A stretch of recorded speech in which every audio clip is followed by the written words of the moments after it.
Welcome into Sandwich here tonight for Wilmington Wildcats Weekly, brought to you by Breezer Construction Company. The Cats on the road again here in Week 4 as Wilmington comes in at 1-2 on the year to take on the Sandwich Indians, who are 3-0. And we are back on the road. Another warm night, temperature in probably the low 80s by about now. Clear skies, so we don't have any rain for the first time in who knows how long. And I'm joined tonight by Dennis here in the broadcast booth, and we're rotating through people. Yeah, we got to find the right fit. So Right. Last week Jeff Dillon was up here, and that didn't work. Obviously, the week before that it was your dad, Yep. but your dad was in there for the Mantino game, so he was a little grandfathered in. Right. So hopefully I can change the Wildcat juju and turn things around and with a win tonight. We've tried a little bit of everything, that's for sure. And the Cats have been on the losing end here the last couple of weeks. And after starting off the year in such a powerful way in Mantino and, of course, getting what proved to be a relatively easy win over the Panthers, they come back at home against Coal City and get shut out there and really not even close to scoring. And then last week at Lyle, just 6 points. And that was real late. Matter of fact, I think that touchdown pass was with like 2 or 3 minutes left in the fourth quarter, and that was it. So it's been thin offensively, that's for sure. Yeah, the Wildcats almost went 2 whole games without scoring a single touchdown, and that touchdown at the Lyle game was out of an act of desperation, I guess. The Wilmington spread things out, started throwing the ball around a little bit more than what they normally would. We were talking about that. Mm-hmm. They got out of their comfort zone. Not to say that's not going to win football games for the Wildcats. Mm-hmm. The Wildcats are a running football team with an occasional pass. That's what they are. They're not gonna this week. They're not gonna come out in the spread like we talked about. But they're not gonna line up in the spread and start chucking the football around. They're gonna come at you with physical Wildcat football, and they just need to be a little more physical than they've been in weeks past. Well, I think one of the things, we talked about this at Catbackers the other night, the group of us, and then Coach Reintz, you'll hear from him in a little bit. But we talked a little bit about those blocks and where the backs are going in relation to where the blocks are being thrown. And for a lot of, year in and year out, Coach Reintz talks about people looking at the offense and going, this is a really simple offense. Why can't anybody stop it? When in reality, it's a much more complicated offense because of where those gaps develop and where the backs are supposed to go. And the combination of the blocks being thrown in the right spots at the right times and the backs getting there at the right time, it seems like this year that's been a little bit off for some reason. Either those pulling blocks are getting there a little bit too early or a little bit too late. The backs are either rushing or being a little bit too patient.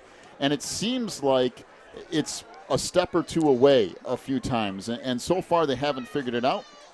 Maybe tonight is the night to do it. Let's hope so. It's just, like you said, it's for the back, it's patience, but it's not. It's also hitting a hole, and going through it, and the line and pulling. And we have some injuries tonight, and so we got to deal with that. I know Coach said in the at Catbackers, he also made some changes on defense. Mm-hmm. Swap some guys in and out, so you're going to see a few new faces on the field this week to try to get things going in the right direction for the Wildcats. Yeah, and it's going to be a hot night.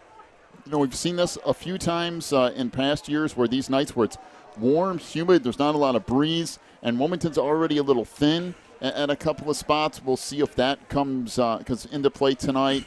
And then, of course, when you're going up against a Sandwich team who is always big, it seems like, up front. But not only that, Sandwich has gone back to running the football a lot more than they have in the last number of years. They're kind of a straight-ahead running team again. This could be a really fast game.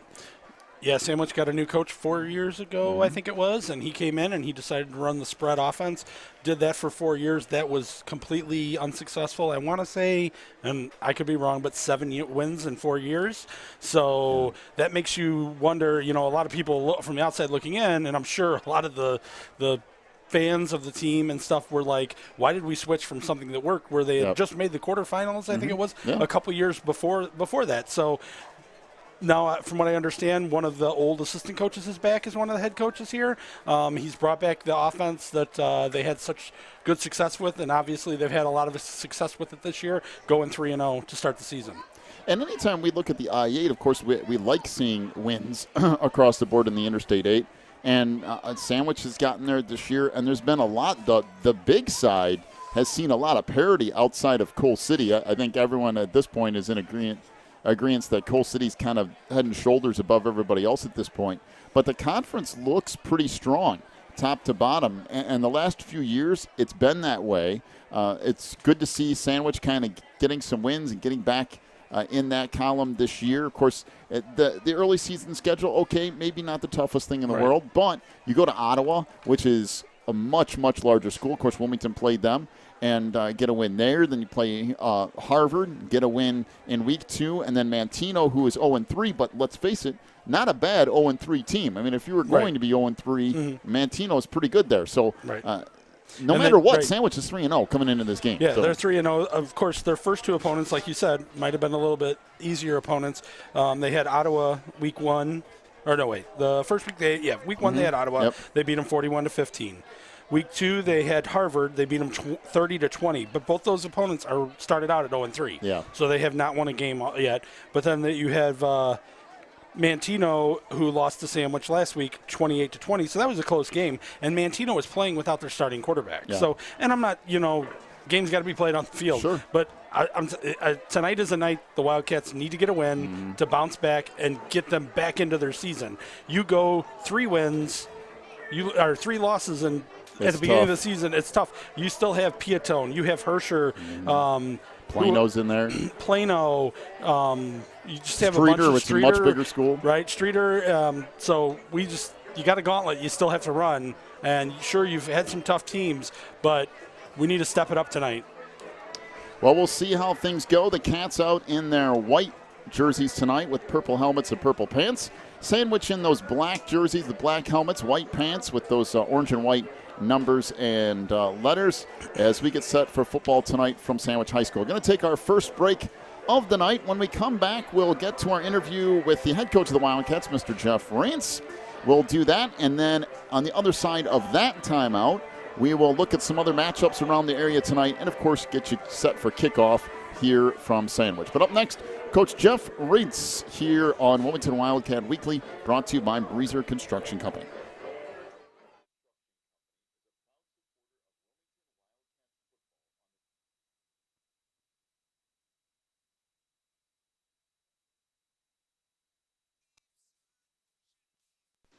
Breezer Construction Company is a proud supporter of Wilmington Wildcats football on the Christian Internet Sports Network. For over 40 years, Breezer Construction Company has led the way in providing quality construction to the industrial, utility, and pipeline industries. For more information on Breezer Construction Company, go to breezerconstruction.com. That's breezerconstruction.com. Or call 815-521-0900.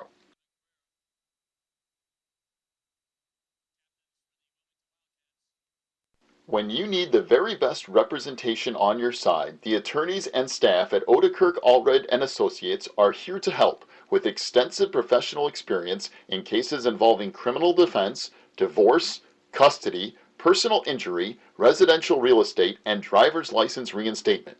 Odekirk Allred and Associates and its diverse team is prepared to commit personalized attention and aggressive representation to achieve positive outcomes for your most stressful legal issues. Odekirk Allred and Associates has a team of highly skilled attorneys from the area, including Wilmington locals. Odekirk Allred and Associates takes pride in its communication skills and unmatched reputation for success. Contact Odekirk Allred and Associates at 815-740-1700 or stop by their new office location in Wilmington at 1095 South Water Street for your free consultation today.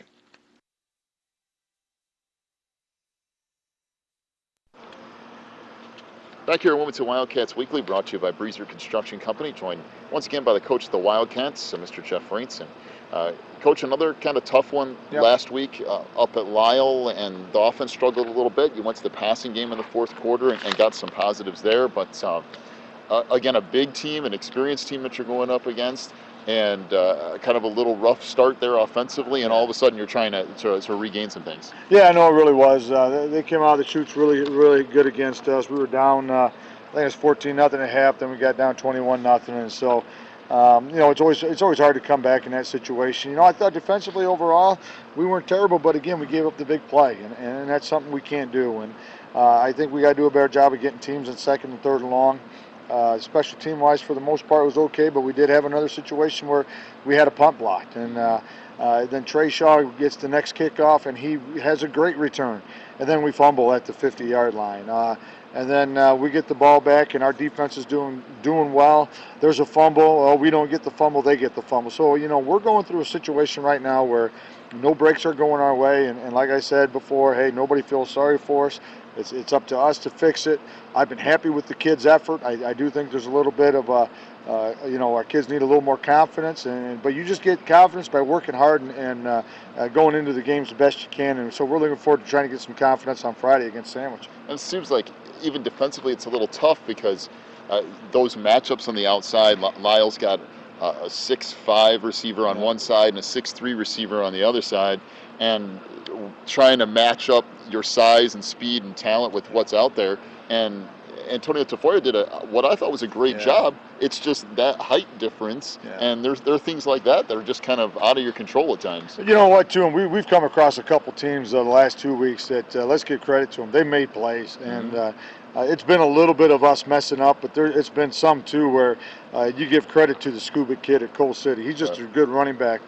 You give credit to McGrath at Lyle and the 6'5" kid, the fullback. I mean, those are good players you're going against. And it's like I said, if you're fortunate to get into the playoffs after going through an I-8 slate, you're well prepared. You're not going to see too many teams that are going to come you week after week like they do in the I-8. And we're going through a gauntlet right now. Sandwich is undefeated too, and they're fired up. But it's up to us to break it and to get the confidence back on our side. So the breaks aren't going our way right now, but that's okay. We're going to keep working hard, and they're going to go our way soon. It's just a matter of when.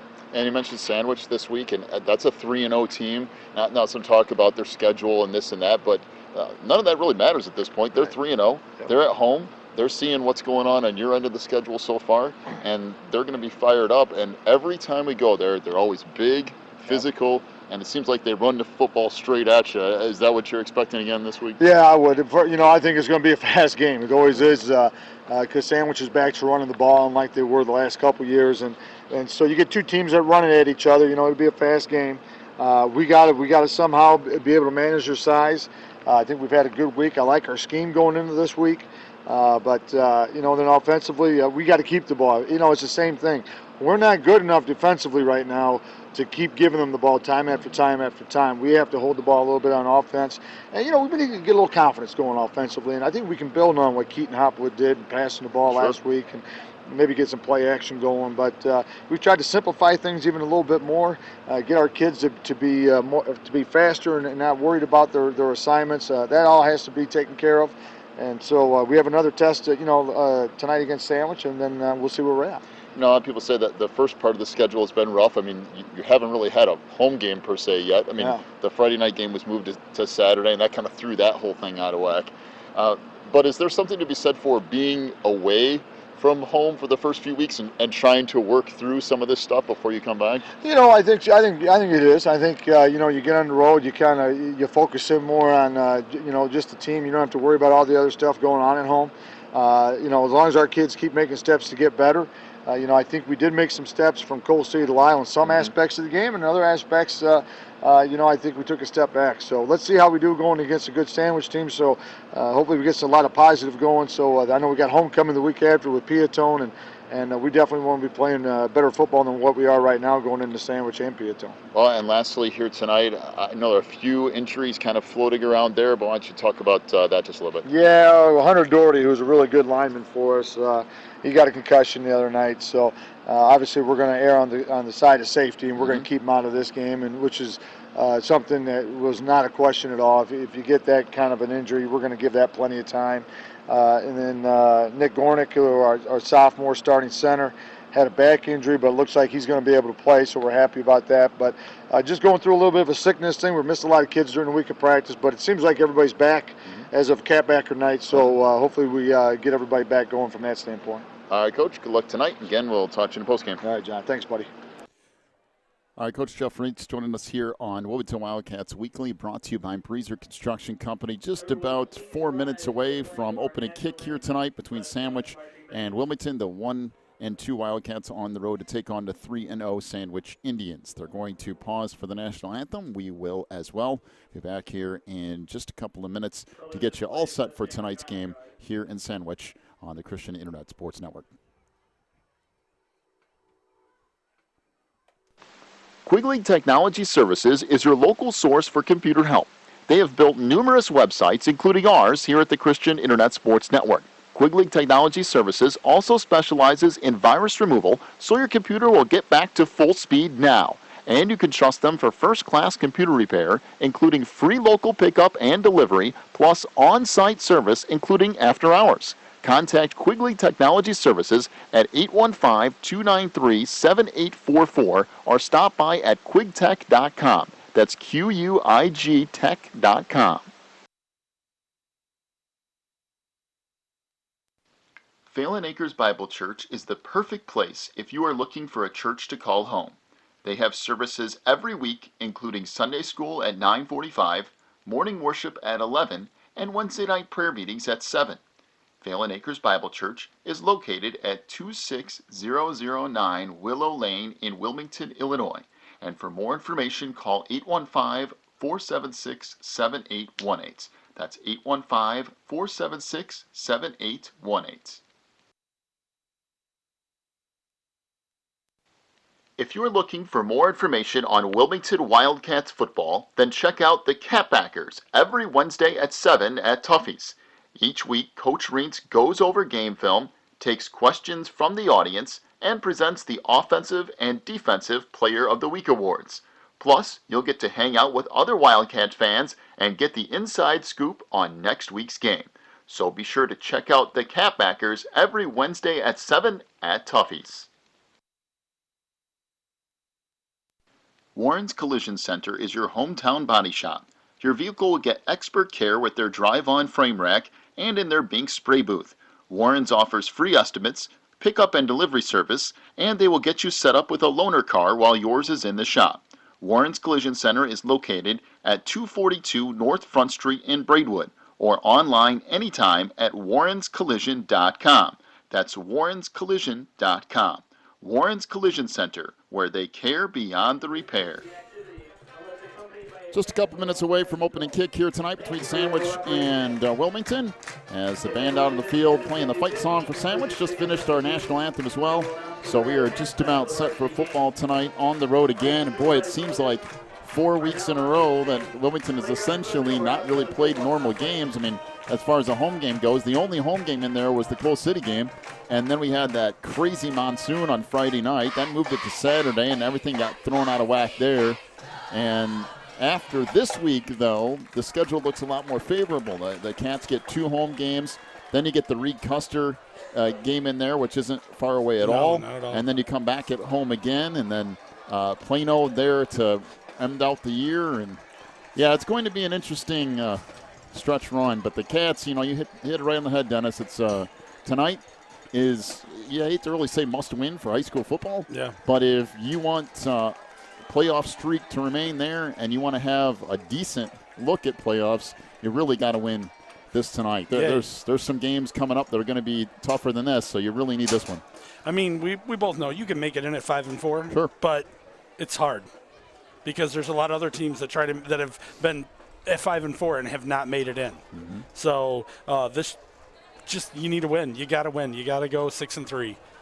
You have to. And we only have 2 losses, but you need to win out. I mean, even at 5-4 anymore, that's not a guarantee. No, We've seen teams left out, so you really got to get to 6 to make it for sure. And if you start off the season at 1-3, that does not leave you a whole lot of room for error. So Sandwich will get set to return here to get this game underway tonight.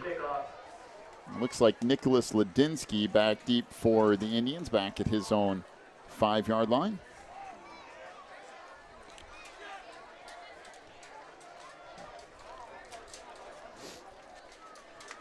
So Trey Shaw will tee it up at the 40, kicking off left to right here tonight as we sit or stand, if you will, inside the home side press box. I am very grateful that we are in this press box this year. I can see our little mouse hut across the way that we have been in the past. It's the side door of the baseball whatever they call it. And Brandon, not particularly complaining about that either. It's just nice to be on this side of the field. Yes. So Shaw approaches, and a high short kick taken at the 25. Out across the 30 to the 35-yard line goes the return. And right about the 36, the Indians will start 1st and 10. Yeah, so defense needs to set the tone early. Some things they've had some problems with the pass, but Sandwich is not a passing team. They do have one receiver that has caught a few passes, but they got a running back that's been averaging about 150 to 200 yards a game. All right, so senior Mike Frieders, a 6'3", 180-pounder up under center. Wing T formation here, and Frieders going to keep it himself and gets a decent gain on 1st down. Call it 3, maybe 4. Keaton Hopwood on the stop after a gain of 4 yards. Bring up 2nd down and 6 for Sandwich. And one of the difficult things about the wing tee, something we haven't seen yet this year, is the option. They're gonna, it's gonna look like they're gonna hand it to 2 or 3 different guys. And sometimes it's coming right up the middle. Sometimes it's fakes, and you got to keep your eye on the ball. So back to the wing tee with Carrera. That wing back pitch goes right side. This is Murphy, and he's going to fire the ball downfield, and that's incomplete. Good coverage by Trey Shaw down at the 35 of Wilmington. They tried to go halfback pass, but the Cats had that sniffed out early. Yeah, just trying to make a play. You got a Wilmington defense that's pretty good against the run. Just trying to surprise them, catch them on their heels. But Shaw had that covered. It was Shaw, right? Yep. Shaw had that covered up and played it perfectly. Well, and for Sandwich, you go from 2nd and 7, and you air it out. Now it's 3rd and 7. Wing T to the left side this time. Pitch comes around the near side, and that's not going to go anywhere. Matter of fact, might have lost a yard. Good job by the Wilmington Wildcats pursuing on the near side. That's Dylan Bombach for Sam no gain. Hafner on the tackle. Yeah, he came around, met him right. They had one guy, and I didn't catch who was on the outside, who turned him back in right into Hafner, and Hafner met him right at the line and stopped him dead in his tracks. Well, a good job for the Wilmington defense. They go 3 and out to start this one. And now back to punt is Sean Smith for the Indians. And I believe that's Tafoya back deep for the Cats. Yes, it's Tafoya. Boy, that's a beautiful kick. It is. High, taken down at the 16, and Tafoya takes a Tafoya knee right went there down and to then a gets knee a when he- shot. Oh, And yeah. that will be a penalty, and that's a good call. You got to be heads up when you're coming down the field because that was blown dead a couple seconds before that. Tafoya, when he was catching the ball, went down to one knee, and of course in high school football, it doesn't matter if you're touched or not. You hit a knee, your knee hits the ground, you're down. And then the whistle was blown, and one of the Sandwich players came in and gave him a shot, either running downfield. It's easy, once you're playing football, it's sometimes you don't hear that whistle, and that's what happened in that case. It was no intentional foul. He just coming down and trying to make a play. So now it goes from the Wilmington 16 to the 31 as the Wildcats take advantage of that penalty because Sandwich would have had them pinned deep after that great punt. Yeah, that was a very, very nice punt with no wind here. It hung and just kind of caught the returner off guard. All right, so Hopwood back under center here. Dempsey to one side and Trey Shaw to the other out of the double wing here for the Cats. Rodewald is the fullback. Hopwood rolls out to the right side. Has Shaw's a receiver open, way wide open downfield. down the field, and that pass is incomplete. Keaton Hopwood had him so open, Trey Shaw could have walked into the end zone. He actually underthrew the football. Shaw had to turn back around and had the Sandwich coverage person behind him turn around. He probably would have had an interception. That was a touchdown right there. The problem there is Keaton didn't get down there and look down there he until didn't much progress later. down there. Exactly. If he would have went there immediately, he probably could have hit him Shaw 20 was yards open downfield. 15 yards. Yeah. Once he hit the 15 yards downfield, Sandwich is playing 8 guys in the box? Yep. 8. Lyle last week had 9, sometimes 10. We have a stoppage in play for something. So 10:28 I think to go. blood on a uniform is what it looks like the possible indicator is. One of the number 54 from Wilmington, Kettman, sent to the sideline. And Jeffrey Redman. Actually, no, that's Jason Tatera. Checks Hand in. off to Dempsey. Pounds ahead Dempsey to will the. get about 4 yards. Yeah, about 4. That's good. A good start. Boy, that first pass, that could have been 6 right off the bat. But 3rd down and 6 upcoming here for Wilmington. And just like Sandwich, when you take a shot downfield, it really limits what you can do the rest of the way. You got to live and die by the pass kind of thing. If that worked, that looked great. But it didn't work, and now you need to get the 6 yards. 2 receivers to the near side. Hopwood out of the shotgun. Swings it near side. Caught out across the 35 to the 40.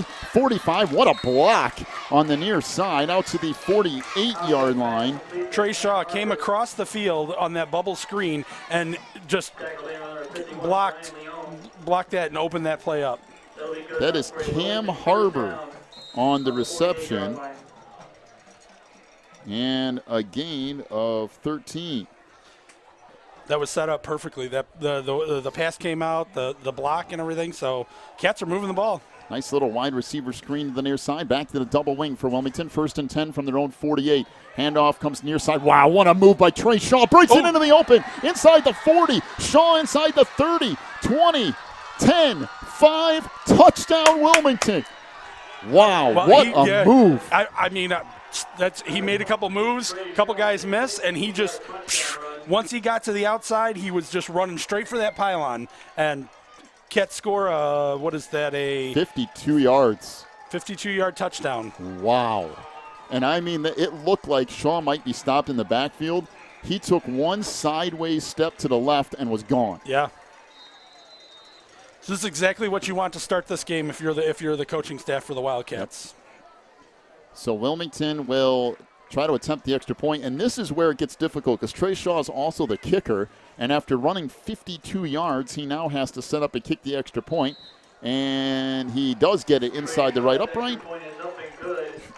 I think the biggest problem I've seen with the extra point this year is not necessarily him running the ball. It's been the couple we've done. It's been bad snaps, bad holds, just problems in general. So 7-0 lead for Wilmington, 9:34 to go opening quarter. Take a break. Come back with more in a moment. You're listening to Wilmington Wildcats football on the Christian Internet Sports Network. Teresa's Family Styling Salon in Wilmington is an all-ages salon that will style your hair for that special look. They offer cuts, perms, and coloring for any fashion. They also carry Paul Mitchell and Brocato products. Teresa's Family Styling Salon is located in the Southgate Plaza in Wilmington, and you can call for an appointment at 815-476-1955. That's 815-476-1955. 7-0 Wilmington. 9:34 to go here in the opening quarter. And quite frankly, Wilmington could have scored twice on that drive. Once on a pass attempt by Keaton Hopwood, but for sure on the second one by Trey Shaw on his 52-yard run. And we'll see if the Wilmington defense can step up here again.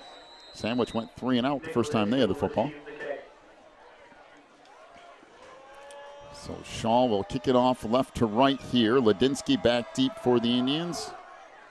And this one short again. And almost recovered by Wilmington at the 35 of Sandwich. But I do believe the Indians got on top of the football first. So it will be Sandwich football. Yeah, it was a nice little just pop-up kick behind the front line of Sandwich. And the second line kind of looked at it and then realized, we got to get this ball. It's not rolling behind us. So Wildcat defender tries to jump on it and just misses it. And so Sandwich starts with the ball on the 35-yard line. 1st and 10 Indians. Out of that wing tee again. The wing back in motion to the near side. Handoff comes to him through the left gap as Connor Dempsey on the stop.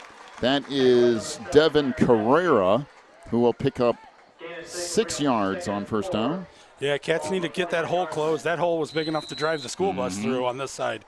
They closed in quickly. That's one of the nice things. They got some team speed, but they need to fill that gap. This is where you have to play assignment football. Carrera to the near side. He'll go in motion to the far side again. Again gets the handoff off the right side. He'll have a first down. Out to the 46-yard line goes Carrera. And again, Dempsey on the stop. Right, some confusion on the Wildcat line there before the play. They were still there were linemen not in position for the Wildcats when that ball was snapped. So that that whole side of the far side of the line that the run went through was still trying to shift over there. They were moving around. Wildcats need to get set. So 1st and 10 for Sandwich from their own 46. Wing T switches to the right side, and there is a false start, and that doesn't help for the Indians. And the tight end on the far side moved. So they'll go from 1st and 10 to 1st and 15. Yeah, what happened there is the Sandwich does a little shift there after the Wildcats get in defense. Sandwich does a little shift. Wildcats move around a little bit, and when they did, one of the linemen came across and touched our guy like he came into the neutral zone, but he just moved over a little bit. So it was against the penalty was against Sandwich. 8:30 to go here, opening quarter, 7-0 the lead for Wilmington. Again, wing T shifted to the right side this time with Carrera, that wing back. He'll come in motion, and handoff goes to the second back through. Good job by Wilmington to stack that up after a gain of 3, close to 4. That is Dylan Baumback. On a gain of 3, it'll bring up 2nd down and 12 for Sandwich. I like that. You get one Wilmington defender there to slow him up, and then the speed from Wilmington is able to get on him and create the pile, stop him from moving forward, and take him down. So 2nd and 12 for Sandwich. Ball at the 44 of the Indians. So far, the only pass attempt for Sandwich was a halfback option pass. Back to the wing T again. Rolling near side is the quarterback Frieders, and he'll throw it away. That's got to be intentional grounding, doesn't it? There's nobody within 15 yards of that pass. I'm not sure why there was nobody around it. Coach Reitz is asking the same question. Yeah. That's got to be intentional grounding.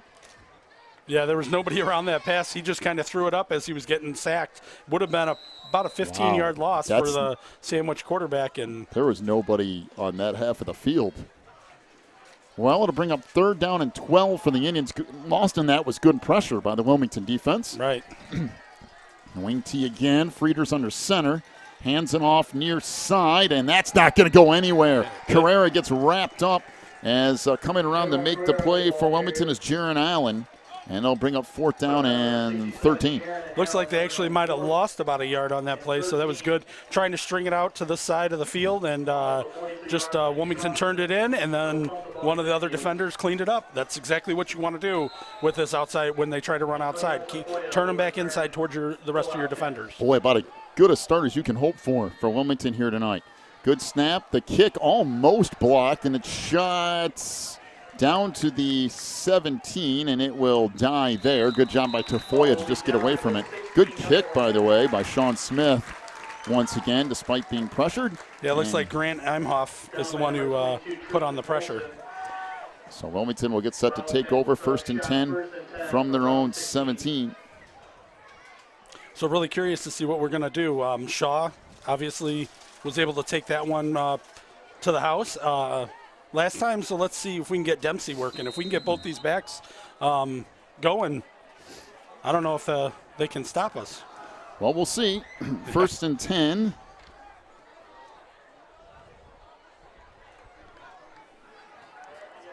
For Wilmington from the 17. 6:57 to go here. And this opening quarter, that handoff goes nowhere for Connor Dempsey. Bring up 2nd and 10. Yeah, that's one of the things about being an all-state running back, coming back for your senior year. You're going to get keyed on. So that's why you need to utilize your other weapons until you can free up some room for him to take the ball. Looks like I just see Hersher is up 7-0 on Reed Custer with 4:14 left in the first. 2nd down and 10 for Wilmington from their own 17. Out of the shotgun this time is Hopwood. 2 receivers to the far side. Pass is caught, and that's going to go for essentially no gain. That took way, way too long. Yeah, that time Trey Shaw got out there and his defender was ready, and it did not work the way it did the last time. So with 3rd and 10 for the Wildcats here, we'll see what Coach Southall has dialed up. Well, I wouldn't do anything too crazy at this point. Defenses look pretty solid. You don't want to risk a turnover here deep in your own territory, but we'll see. Hopwood back under center, 3rd down and 10 from the 17. Handoff goes to Dempsey. He stretches it out across the 20 to near the 22. They've walked their safeties up. Everyone is now within 7 yards of the line of scrimmage. So about 4th and 5. Yep. And the punt team has come on for the Cats. So back deep for Sandwich is Dylan Baumbach, back at his own 40. And Grant Imhoff will get set to punt it away here. Dylan Baumbach back to receive the punt. Approach 5 minutes to go opening quarter.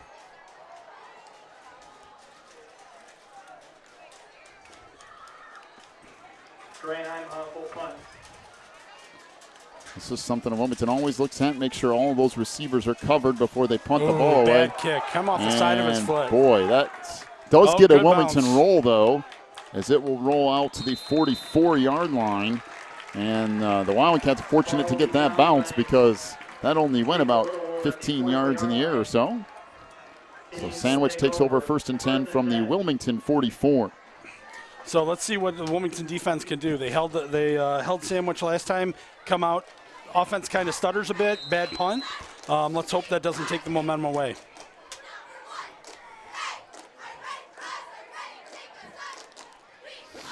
All right, so 1st and 10 for Sandwich from the Wilmington 44. In motion is Carrera.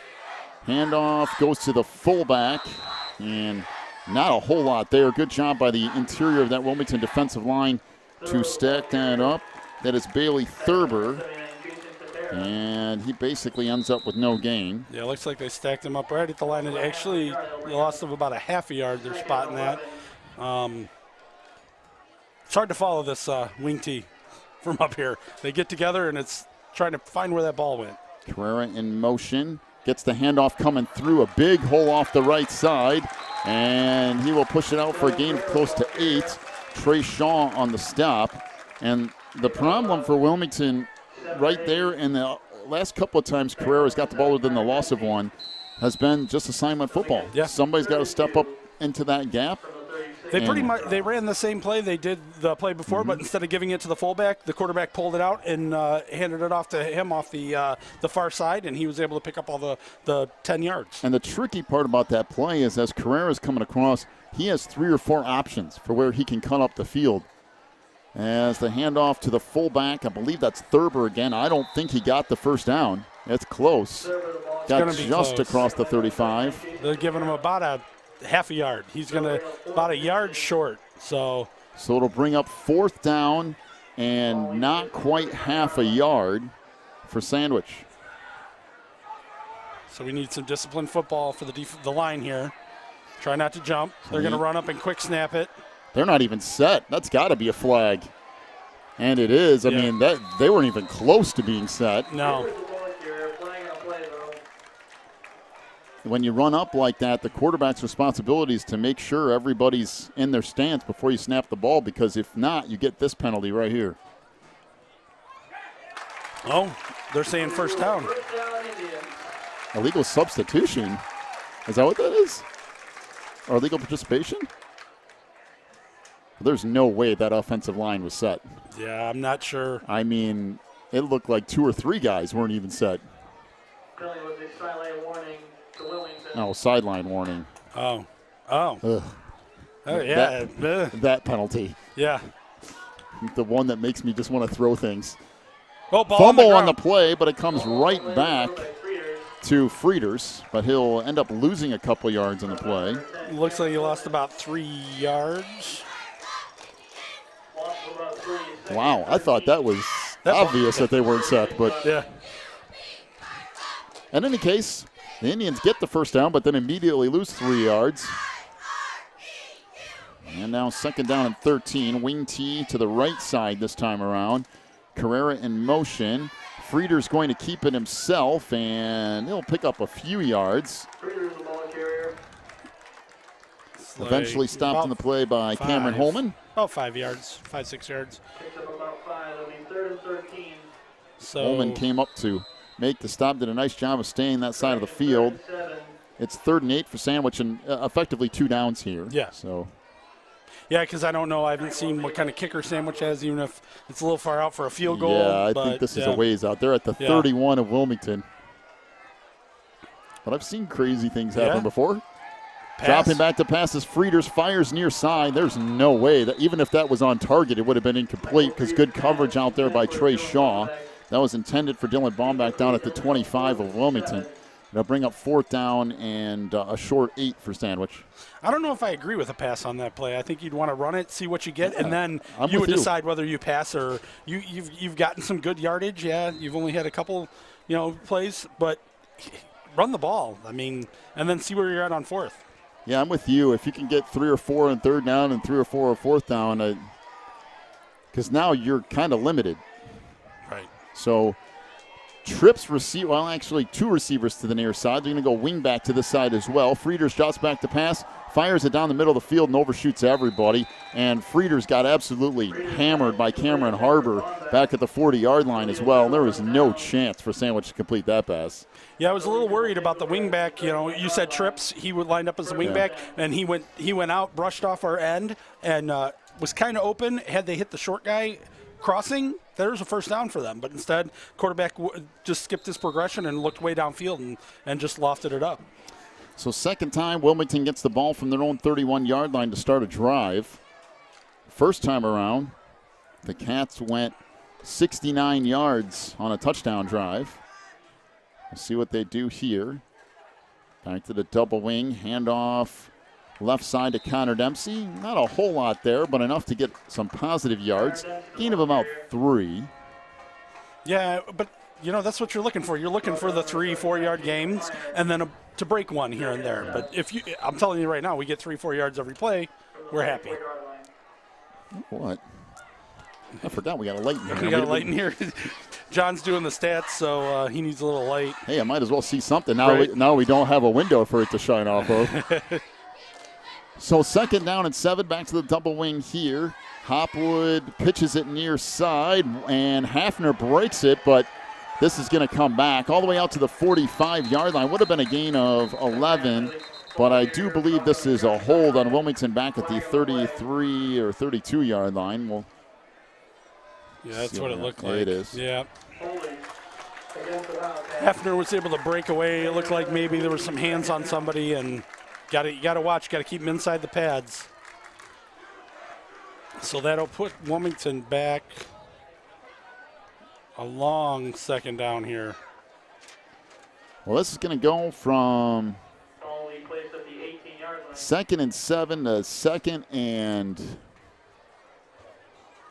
23. No, they're moving it again. They went to, I don't know what's going on here. They marked it back on the other side of the 20. Now they're marking it. Okay. Yeah. Well, that should be right. The flag was at about the 33, so ball's back at the 23. That makes sense. Under a minute to go in the first quarter. Wilmington leading 7-0 here on the road at Sandwich. 2nd and 18. Back to the double wing for the Cats with Rodewald in there at fullback. And Hopwood rolls left side, looking downfield. Has Harbor wide open down the middle of the field, and it is dropped at the Sandwich 35. Now, that would have been a hard catch for Cam Harbor. He had the slide to come up with it, but that was actually a pretty good throw from Keenan Hopwood. Yeah, it was a good throw downfield this time. Wasn't underthrown.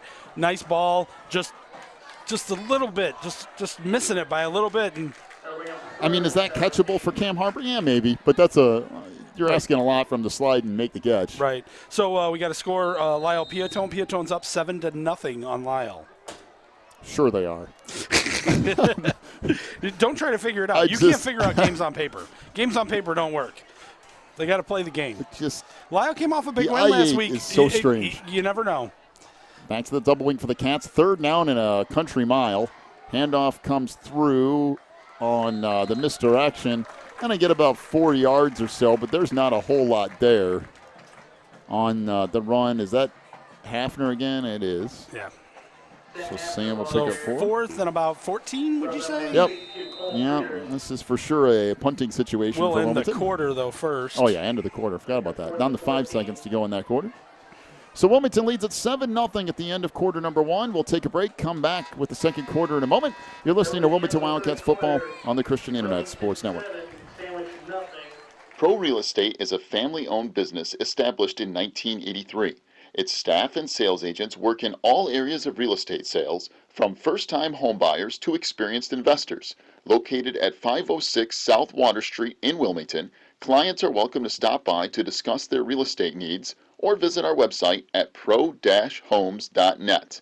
For a private consultation, contact us at 815-476-7916.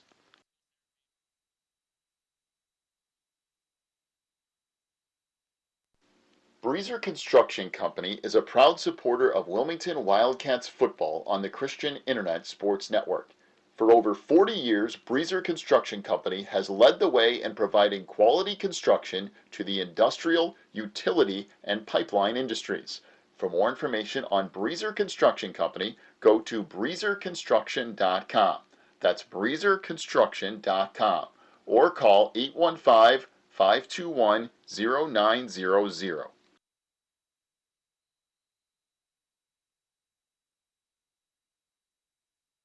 Oh, we're going here. Yep.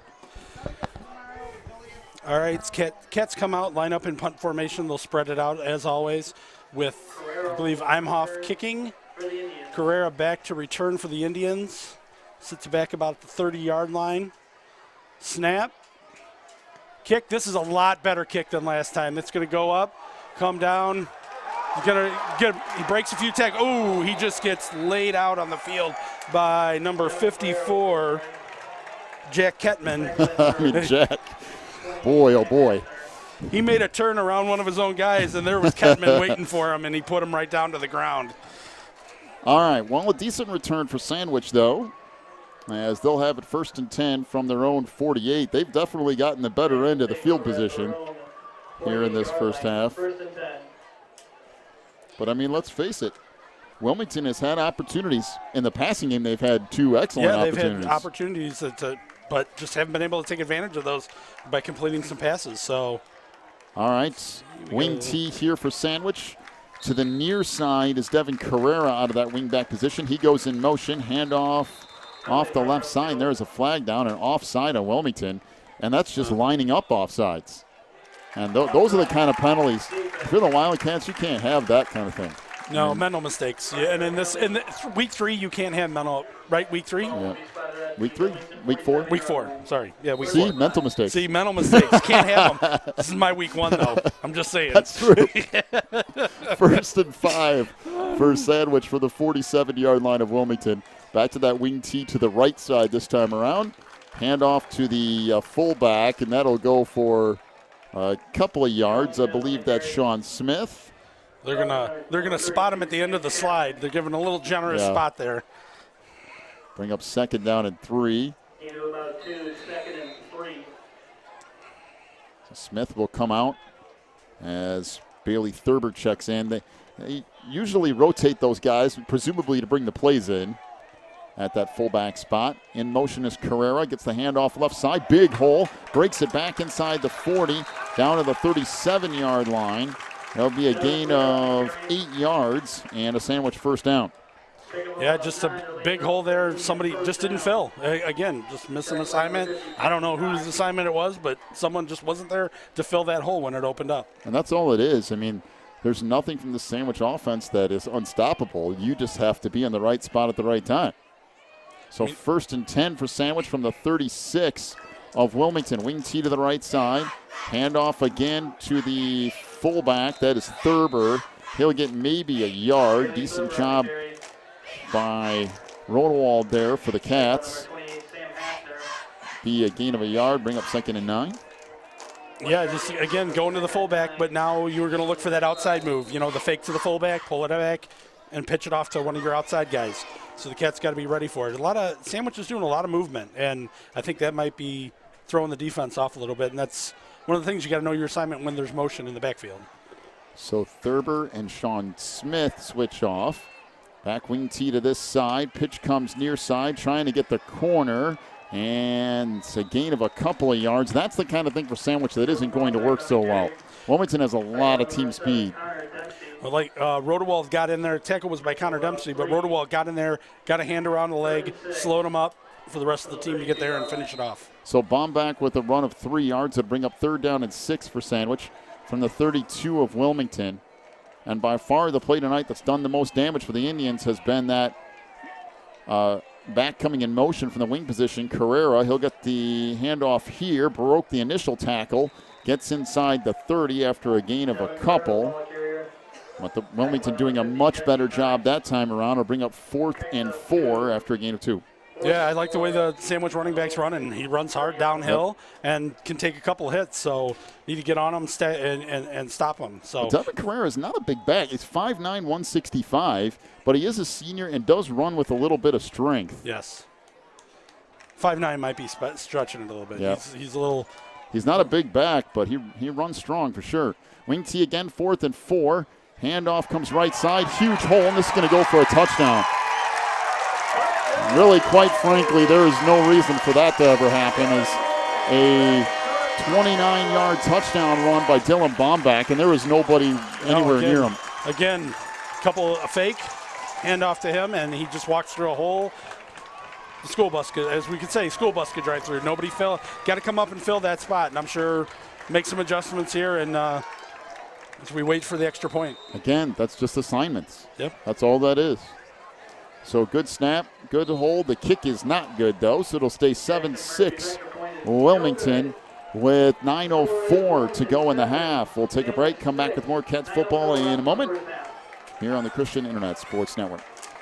When you need the very best representation on your side, the attorneys and staff at Odekirk Allred and Associates are here to help with extensive professional experience in cases involving criminal defense, divorce, custody, personal injury, residential real estate, and driver's license reinstatement.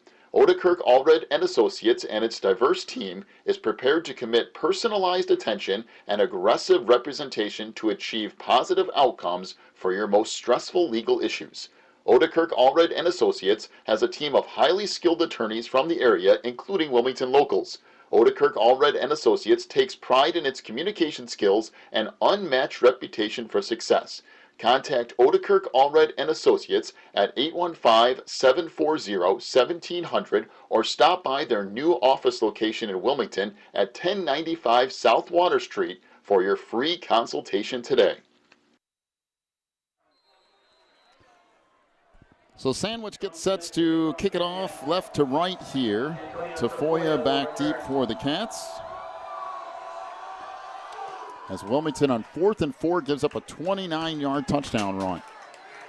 Now off the near side, this is Shaw trying to find some running room. Gets out across the 30 and is stacked up there. Trey Shaw on the return for the Wildcats. I like the way he came out, brought it to the side, cut it back. Maybe could have got a little more room on this side, but cut it back. So the Cats will start on the 30-yard line, 31-yard line. Boy, it has not been, when you look at field position for Wilmington, it's not been good.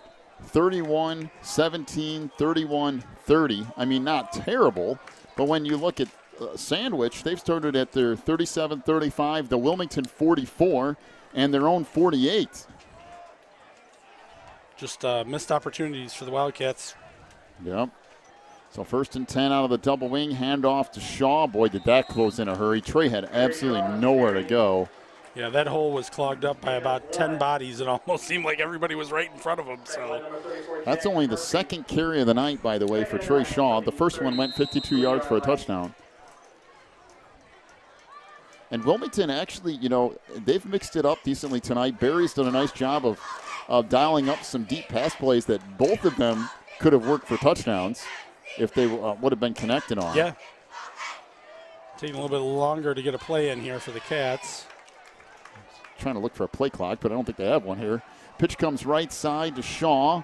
Outside the 35 to the 38. Good run for Trey there. Nice and patient. Went all the way around the end.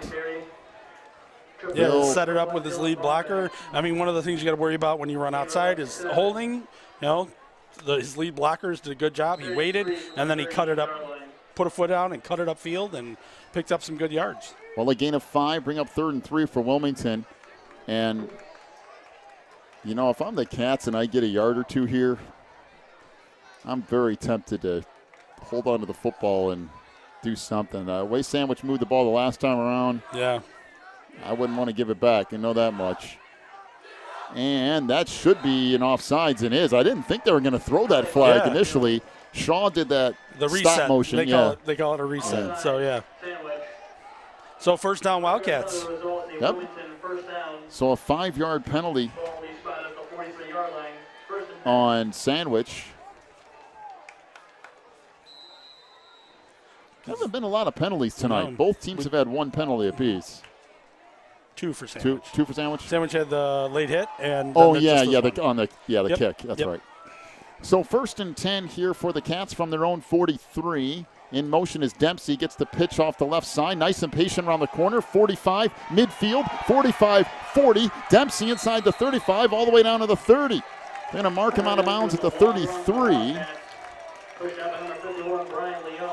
Yeah, good lead block. 25. Lead block by Rodewald. Got in front, was able to move a guy around that freed Dempsey along the sideline and to pick up that big run. Well, and again for Wilmington, those plays, running in between the tackles and stuff like that, doesn't seem to be working all that much the last few weeks. So they're starting to take it outside more. Right. They're starting to get Hopwood out on some bootlegs to attempt some passes. Just trying to tweak things a little bit. Give themselves a little bit more room to work with. 1st and 10 from the 33 of Sandwich. Handoff to the fullback, Rodewald. Pounds ahead inside the 30. Boy, that's a nice, strong run by Jacob Rodewald. He'll pick up 5, close to 6 on 1st down. It's really Rodewald, not a big fullback, but he ran hard, ran downhill there, and was able to power. He got hit about 5 yards in, was able to pick up a few more yards to finish it up. You know, Dennis, we were talking before this game about how young Wilmington is. There is nobody in that backfield for the Wildcats that's a senior. Dempsey. Right? Is Dempsey? Yeah, Dempsey's it. Dempsey's it. But then you have Shaw, Hafner, Rodewald, and Hopwood are all underclassmen. Well, underclassmen, not a senior. This is Trey Shaw off the right side. Inside the 20. Shaw inside Touchdown. the 5. Touchdown, Wilmington. 27-yard touchdown run for Trey Shaw. And wow, as Trey lit it up again tonight, it's 13-6 Wildcats. You know, it makes you wonder, that last play, Dempsey got the ball, ran it out. You know, coach is like, okay, we need to get back on Dempsey. We got to, key on Dempsey. That frees up Shaw for that big run. So the Cats will attempt the extra point here, but, we talked at the beginning of the year, this is a young team. The offensive line's relatively young. The vast majority of that offensive backfield coming back. The kick here, wow, is that a really high kick by Trey Shaw? It is good, and it'll make it 14-6 Wilmington. 6:19 to go in the half. We'll take a break, come back with more Cats football in a moment here on the Christian Internet Sports Network. Quigley Technology Services is your local source for computer help. They have built numerous websites, including ours, here at the Christian Internet Sports Network. Quigley Technology Services also specializes in virus removal, so your computer will get back to full speed now. And you can trust them for first-class computer repair, including free local pickup and delivery, plus on-site service, including after hours. Contact Quigley Technology Services at 815-293-7844 or stop by at quigtech.com. That's QUIG tech.com. Phelan Acres Bible Church is the perfect place if you are looking for a church to call home. They have services every week, including Sunday school at 9:45, morning worship at 11, and Wednesday night prayer meetings at 7. Phelan Acres Bible Church is located at 26009 Willow Lane in Wilmington, Illinois. And for more information, call 815-476-7818. That's 815-476-7818. So Trey Shaw on a 27-yard touchdown run. That's not Shaw kicking off, too. And that didn't work so well as it's returned back to the Wilmington 45. The kickoff was by a sophomore who kicked it down to the 40, but it was returned all the way back to the Wilmington 45. Well, of course, You got to give Shaw breath, Yeah, right? that's I mean, the you run into that. Shaw plays defense, offense, kicks. He's doing it all, and you got to give him a breather. And you want to talk about young. Trey Shaw is a sophomore, doing the kicking duties for Wilmington, running the football. I'm telling you, there's a couple of years out there for a lot of these guys, and some time to get a lot better. Handoff goes left side. Boy, that's Cam Harbor, who steps up and drops bomb back after a gain of a yard. And that was a good fill. That's exactly what we were talking about. Step up, fill the hole, and meet the back at the line. Picks up maybe a yard.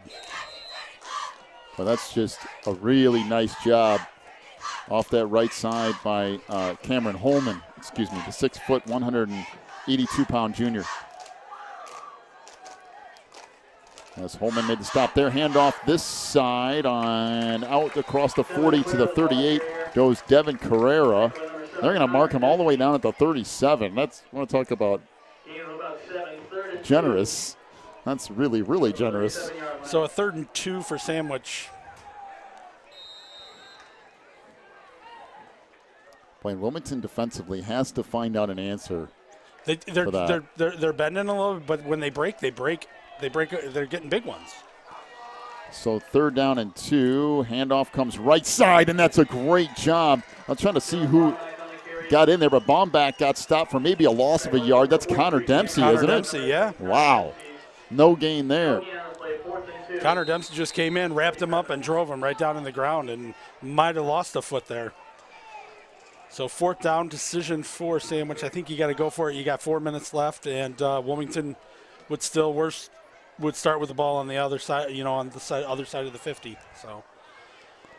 So 4th down and 2, down to 4 minutes and 30 seconds to go in the half. Sandwich is getting counted down on already.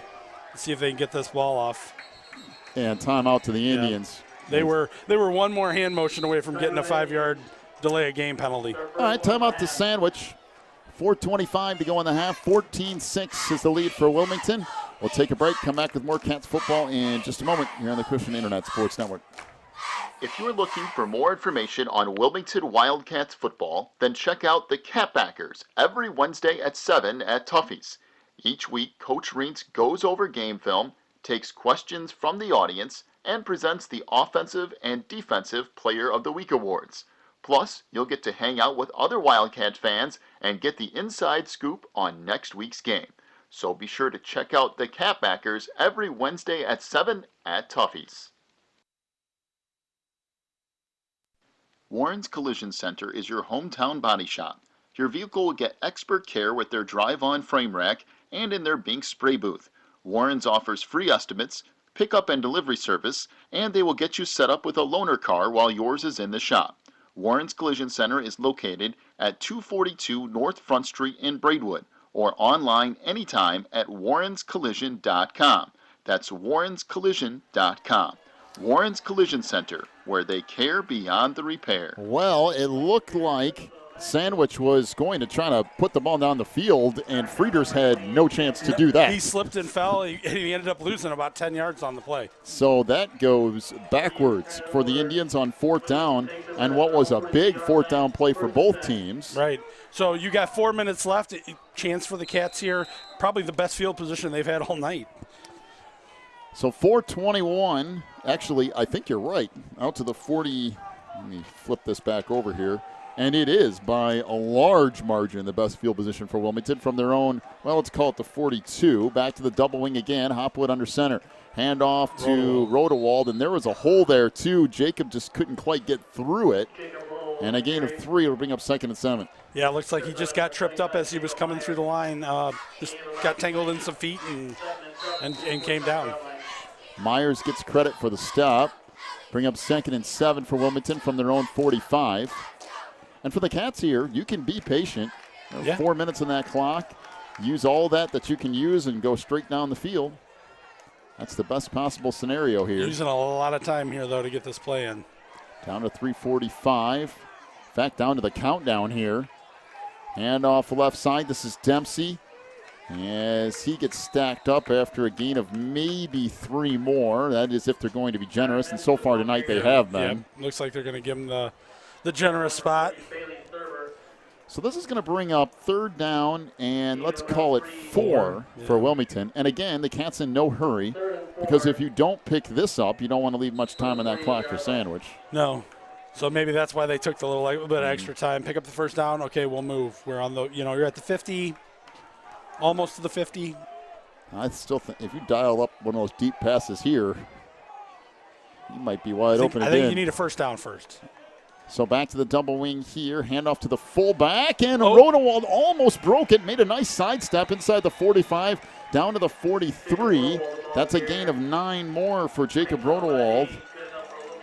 Almost broke that. Almost broke it, and just I call it the wash. The wash caught up with him, stumbling through it, and then it caught him from behind. So, but he was really close.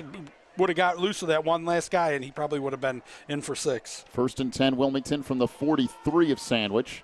Down to 2:40 to go in the half. Back to the double wing again. Hafner is the wing back on the near side. Handoff goes to Rodewald again. Inside the 40, and I'm beginning to wonder, have you seen Trey Shaw lately? No, I have not. Not at all. And I down to the 39, a gain of 4. They have the sophomore that came in and kicked the kickoff. He is practicing kicks over in the net. And that, I don't know what that means, but I would assume that's not good news. I see the trainer talking to Coach Reentz. I don't see her with Shaw, but I can't, not quite, they're on the other side of the field, hard to tell. Back to the Wildcats. All right, 2nd down and 6. Pitch goes right side. This is Hafner. Boy, did he truck somebody at the 40. Gets down to the 37, as he'll pick up about 2 more. This will bring up 3rd down and 4 for Wilmington. Clock down to 1:40 to go in the half. And again, it's fine for Wilmington here. There's still a lot of time on that clock, and the Cats have all 3 of their timeouts left. Yeah. So they don't need to go crazy quite yet. They're going to let the clock go down. Just take their time, because like you said, they have all 3 timeouts. Plenty of time on the clock. Hopwood under center. Pitches it left side. Dempsey trying to get the corner. And he gets stood up back at the 39. Just not much there for Connor. It'll bring up 4th down and 6.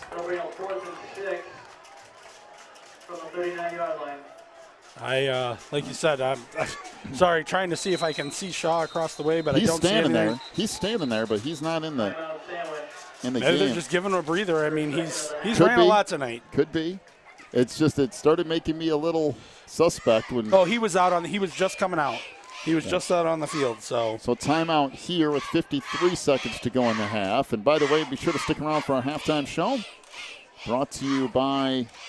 What is it brought to us by this year? Wilmington Catbacker Football Club meets on Wednesday nights at Tuffy's at 7 o'clock. No, probably not. Pro Real Estate. Oh. But my brain went on pause for a minute. Pro Real Estate with offices there in Wilmington. A big thank you to them for sponsoring us here this year. Pro-homes.net, I do believe. And we'll get to that halftime show here in a little bit under a minute on the clock. We'll have our first half stats. We'll have a check of the Orderkirk Allred & Associates IHSA football scoreboard, which is being put together as we speak. And we'll get set for the second half as well. All that and more on our Pro Real Estate halftime show here on the network. But this is an interesting. Apparently, Wilmington is going to punt, although I don't know. I guess. I'm seeing a punt here. I guess. So Imhoff gets set to punt it away. See if he can pin him back deep. Well, that's a good kick. Punt. Nice high, fair catch. Called for and made at the 5-yard line. And I'm not sure about that. I think you fair catch and you run forward, act like you're going to catch the ball, let it land behind you. That's usually, they say, after the 10, let it bounce. Well, if you're Sandwich, but see, here's the problem. Wilmington has 3 timeouts left. So if you're Sandwich, you can't just take a knee. And you can't take a knee. Because Wilmington to get the ball back. You don't want to pass the ball and have a couple incompletions. So this brings up an interesting dilemma for the Indians. I mean, I guess you could take a knee, but that wouldn't make much sense. Waiting for a ball from Sandwich here. A little confusion on the field. Okay, so let's see what the Indians do. out of this wing tee with 48 seconds on the clock, and Wilmington with all 3 of their timeouts. Indians 1st and 10 from their own 5. As handoff comes off that right side to Baumback. He'll pick up maybe 3 yards, and Wilmington not using a timeout. No, I think they're happy with the lead they have.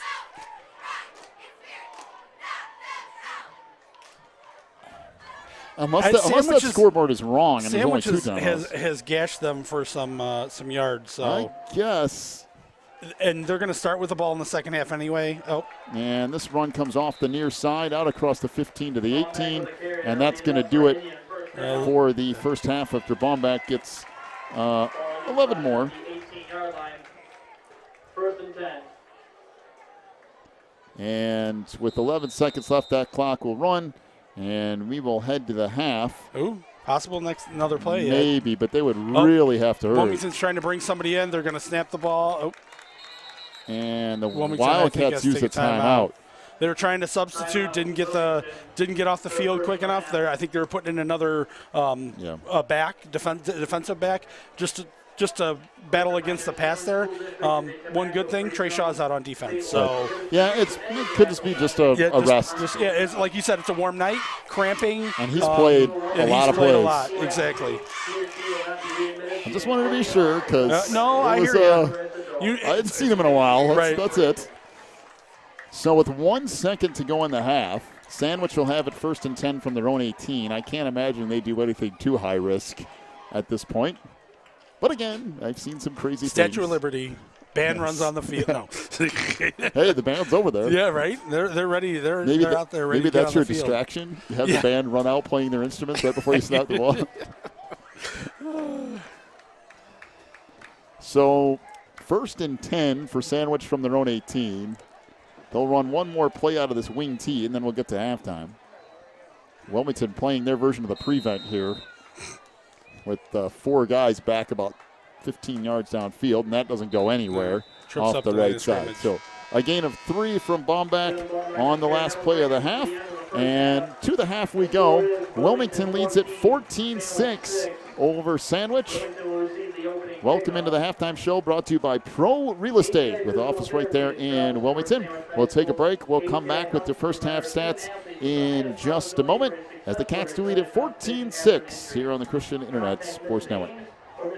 Teresa's Family Styling Salon in Wilmington is an all-ages salon that will style your hair for that special look. They offer cuts, perms, and coloring for any fashion. They also carry Paul Mitchell and Brocato products. Teresa's Family Styling Salon is located in the Southgate Plaza in Wilmington, and you can call for an appointment at 815-476-1955.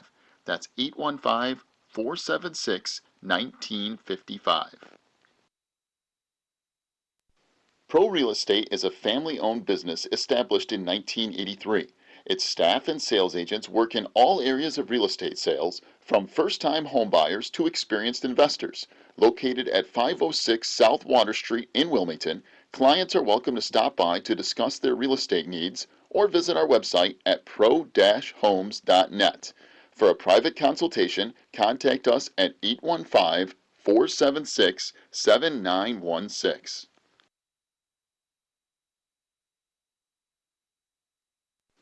Breezer Construction Company is a proud supporter of Wilmington Wildcats football on the Christian Internet Sports Network. For over 40 years, Breezer Construction Company has led the way in providing quality construction to the industrial, utility, and pipeline industries. For more information on Breezer Construction Company, go to breezerconstruction.com. That's breezerconstruction.com. Or call 815-521-0900.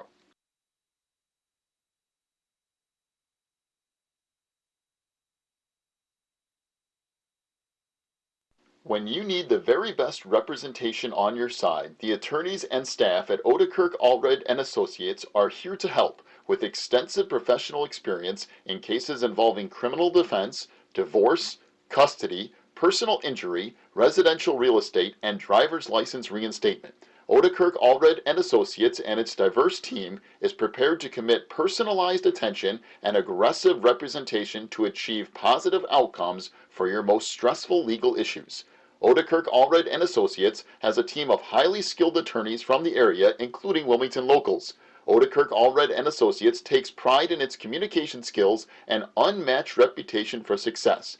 Contact Odekirk Allred and Associates at 815-740-1700 or stop by their new office location in Wilmington at 1095 South Water Street for your free consultation today.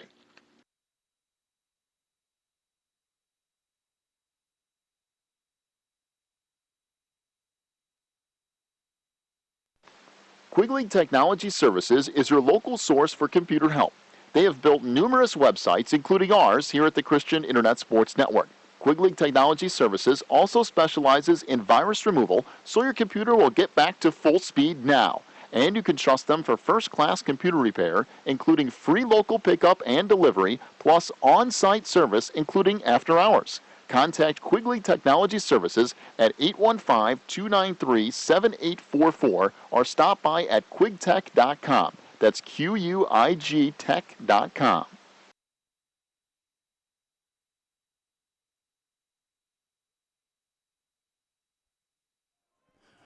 Welcome to the Halftime Show, brought to you by Pro Real Estate at pro-homes.net. Also, 815-476-7916. Big thank you to them for sponsoring our Halftime Show here this year. Wilmington leads it 14-6 over Sandwich here on the road. First half stats. First up for the Indians. Rushing the football here tonight, Mike Frieders, 5 rushing attempts for 5 yards. Devin Carrera, 7 rushes for 35 yards in that first half. Dylan Baumbach, 8 carries for 53 yards and a touchdown. His touchdown run came on that 29-yard run that was 4th and 4. And the Indians not only converted, but got a touchdown out of it. And Sean Smith, 1 carry for 2 yards. Bailey Thurber, 3 carries for 2 yards. The Indians in the first half, 24 rushes, 97 yards, and a touchdown. Through the air, the Indians were 0 for 2. Oddly enough, Frieders only attempted 1 pass. Jackson Murphy attempted the other one. And no yards to the air, so 97 yards total for the Indians in the first half.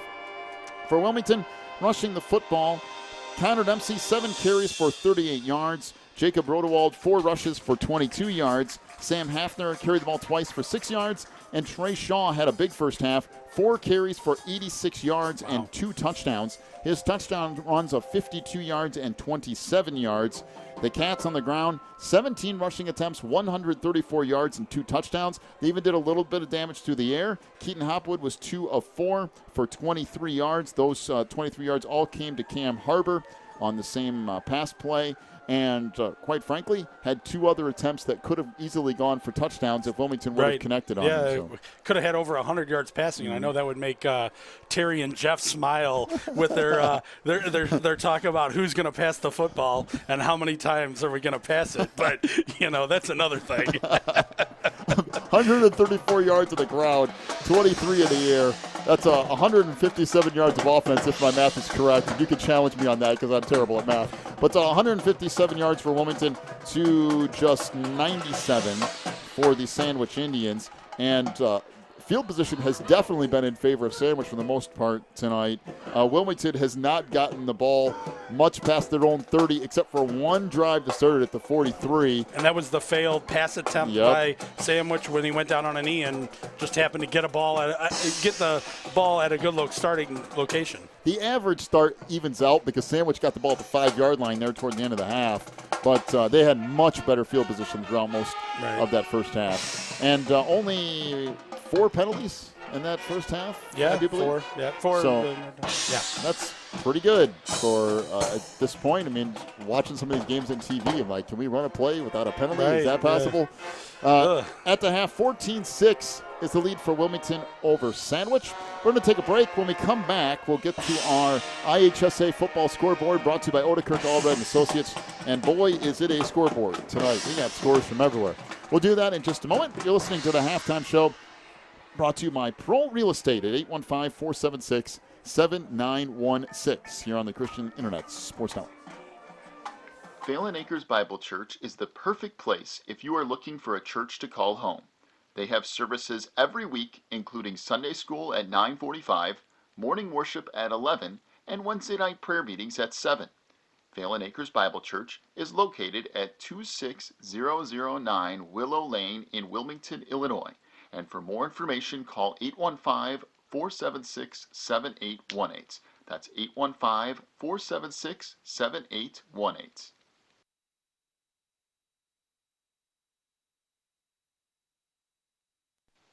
If you're looking for more information on Wilmington Wildcats football, then check out the Catbackers every Wednesday at 7 at Tuffy's. Each week, Coach Reentz goes over game film, takes questions from the audience, and presents the Offensive and Defensive Player of the Week awards. Plus, you'll get to hang out with other Wildcat fans and get the inside scoop on next week's game. So be sure to check out the Catbackers every Wednesday at 7 at Tuffy's. Warren's Collision Center is your hometown body shop. Your vehicle will get expert care with their drive-on frame rack and in their Bink spray booth. Warren's offers free estimates, pickup and delivery service, and they will get you set up with a loaner car while yours is in the shop. Warren's Collision Center is located at 242 North Front Street in Braidwood, or online anytime at warrenscollision.com. That's warrenscollision.com. Warren's Collision Center, where they care beyond the repair. 14-6 to lead for Wilmington here at the half over Sandwich. So we're about 9 or 10 minutes away from the start of our second half. Halftime show brought to you by Pro Real Estate there at Wilmington at 815-476-7916. All right, let's check our full check of the IHSA football scoreboard. Brought to you by Odekirk Allred and Associates. Big thank you to them for once again sponsoring our scoreboard each and every night. And when we say, ladies and gentlemen, that we have a scoreboard update, we don't mean like, the three towns around Wilmington. Right. We mean if it's in the state of Illinois, we probably have a score on it. And if we don't, we could probably get the score on it. If it's within an hour and a half of Wilmington, we probably do have it. And let's see what we got. Let's start with the Interstate 8 first. Piatone leads Lyle 7-0. Like I said before, of course they do. We haven't got an update on that for a while. So, yeah. It's Plano 13, Mantino 7, because apparently everybody is beating Mantino this year for some reason. Herscher 26-7 on Reed Custer, so that 7-7 tie went away in relatively quick fashion. Coal City 9, Streeter 0. That's an interesting score. Dwight a 15-8 lead on Central, and Seneca plays Paxton Buckley Loda tomorrow night. Or tomorrow afternoon. So again, I-8, Piatone leads Lyle 7-0. Plano 13, Mantino 7. Herscher 26, Reed Custer 7. Coal City 9-0 over Streeter. Some other scores from around the area. Yorkville leads Morris 6-0 in a game that presumably is going on right down the street. I think they're playing that in Yorkville tonight. I'm not 100% sure on that. Also, some other scores. Westmont and somebody named Wallaceburg are scoreless at 0-0 apiece. I've never heard of that one, but Frankfort is 7-0 lead on Harrisburg. It's Tinley Park 3, Lamont 0. Kankakee and Crystal Lake Central are scoreless early in that one. It's Plainfield North, oh boy, 29-0. Over Romeoville.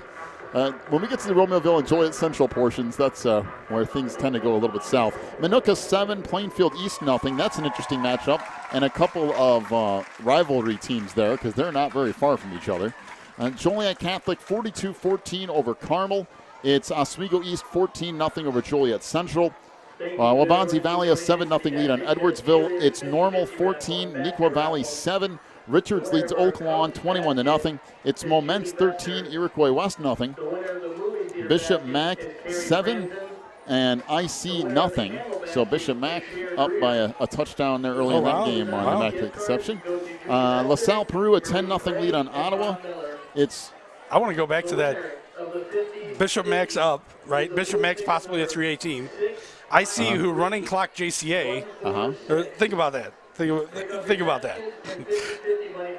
Yep. I think I've thought about that long enough. Every year. Sterling 8, Canelan 0. It's Plainfield South 13, Plainfield Central 0. Naperville Central 31-7 over Trinity. Providence and St. Rita are scoreless. And Andrew a 7-3 lead over Bradley Bourbonnais. Thank you. And just when you thought we were done, you're wrong. We're only halfway through. It's Glenbard South 7, Aurora East nothing. Batavia 7-0 over Glenbard North.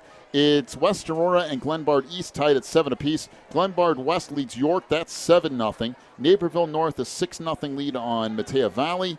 It's Elk Grove 7, Glenbrook North nothing. Proviso West a 7-0 lead on Lions. Fremd leads Glenbrook South. That's 14-0. Lincoln Way West continues their strong run over there. 28-6 over Thornridge. And by the way, when you think about local teams, Lincoln Way West isn't very far from Wilmington. No. It's only about 15 minutes or so from where Wilmington is at. And they lead Thornridge 28-6. It's Lincoln Way East 24, Sandburg nothing. Montini a 7-0 lead on St. Joseph. Homewood Flossmoor 10-0 over Bolingbrook. It's Morton 21, Pekin 14. Rolling Meadows 20-0 over Niles North. Lincoln Way Central 20, Lockport 7. Schaumburg leads Highland Park. That's 8-0. Brother Rice 14, Loyola nothing. Stagg leads Thornwood 24-22. Nazareth leads St. Patrick 37-0. Good grief. Thornton Fractional North, a 7-0 lead on Thornton Fractional South. It's St. Charles North 10, Geneva nothing. Hinsdale Central 7-0 over Downers Grove North. Aurora Central Catholic tied with Chicago Christian, I believe, at 14 apiece. Marion Central Catholic. Wait a minute. Marion Central Catholic and Marion Catholic are playing each other? How does that work? 13, Is that like a time warp? Did they take I don't know. the fiery van back in time? Buffalo Grove 14, Niles West nothing. And by the way, that's a complete inside joke that nobody would get except for me and Dennis. Marist 21, St. Viator nothing, and Maine South tied up with Conant at 7 apiece. One more look at our area scores, more or less. In the I-8, Piatone 7-0 over Lisle. Plano 13, Mantino 7. Herscher leads Reed Custer 26-7. Coal City 9, Streeter nothing. Some other area scores. Dwight leads Central 15-8. Yorkville still play leads football there? Yes. Yorkville leads Morris 6-0. And I think that's about it. Minooka leads Plainfield East 7-0. So that's a full check of the IHSA football scoreboard. And Wilmington leads Sandwich 14-6. Sure, yeah. That only took us 8 minutes. We'll go back to that. I'm sure people are like, right. just say the Wilmington score. I don't care. What is the Dennis, stag? it's right there. You can what see it. What if I'm just listening to it on the radio? Okay. 14-6 is the lead for Wilmington here over Sandwich. We'll take a quick break, come back with the second half kickoff in just a moment. You're listening to Wilmington Wildcats Football, the halftime show, brought to you by Pro Real Estate here on the Christian Internet Sports Network. Teresa's Family Styling Salon in Wilmington is an all-ages salon that will style your hair for that special look. They offer cuts, perms, and coloring for any fashion. They also carry Paul Mitchell and Brocato products. Teresa's Family Styling Salon is located in the Southgate Plaza in Wilmington, and you can call for an appointment at 815-476-1955. That's 815-476-1955. Pro Real Estate is a family-owned business established in 1983. Its staff and sales agents work in all areas of real estate sales, from first-time homebuyers to experienced investors. Located at 506 South Water Street in Wilmington, clients are welcome to stop by to discuss their real estate needs or visit our website at pro-homes.net. For a private consultation, contact us at 815-476-7916. Breezer Construction Company is a proud supporter of Wilmington Wildcats football on the Christian Internet Sports Network. For over 40 years, Breezer Construction Company has led the way in providing quality construction to the industrial, utility, and pipeline industries. For more information on Breezer Construction Company, go to breezerconstruction.com. That's breezerconstruction.com. Or call 815-521-0900. 14-6 is the lead for Wilmington here over Sandwich. We get set to start second half, just about a minute away from Our second half kickoff. So far tonight, Wilmington's done a much better job offensively. Yep. The yardage is starting to come back. Defense has done a good job, let's say, for about 85% of this game. Every now and then there's a play that breaks free. The 4th down and 4 play was the big one that went for the 29-yard touchdown run. That really probably shouldn't happen. And there's been a couple other little breakdowns, but other than that, Wilmington defensively has been pretty good. Yeah, no, they really have. Like you said, a couple stumbles here. Hopefully make some adjustments at halftime. Reiterate who you have, where you're going, what's going on, and play assignment football. So it says 30 seconds left, but both teams are out on the field ready to play football. So I say we play football. I'm good with that. Anytime we can speed up the process a little bit, I'm okay with it. Not a lot of scores coming in tonight. I get an update on the Piatone Lyle score. Nothing. Since Piatone scored once, and there's nothing. You can't tell me no one else has scored. Maybe not. I'm not saying it. There's no way that's ended 7-0. Never. No way. Dennis has declared it. So shall it be. So we'll start the second half. They're going to wait the 30 seconds. Yeah, sure, of course they are. So the Cats are going to return right to left here as Sandwich gets set to kick it off as we look from the home side press box. Sean Smith will kick it off here for the Indians. Tafoya back deep for the Cats. So the approach here, Smith's kick as a line drive taken by, I believe that's Hafner, across the 30, 35, out to near the 38 before he's finally stacked up. And that's where Wilmington will take over 1st and 10. Yeah, picked up by Hafner. It looked like it would have went over his head. He kind of jumped up. The back behind him came up to catch the ball, and Hafner pulled it down, was able to pick up about 10 yards, would you say? Mm-hmm. Yeah, it's a nice return.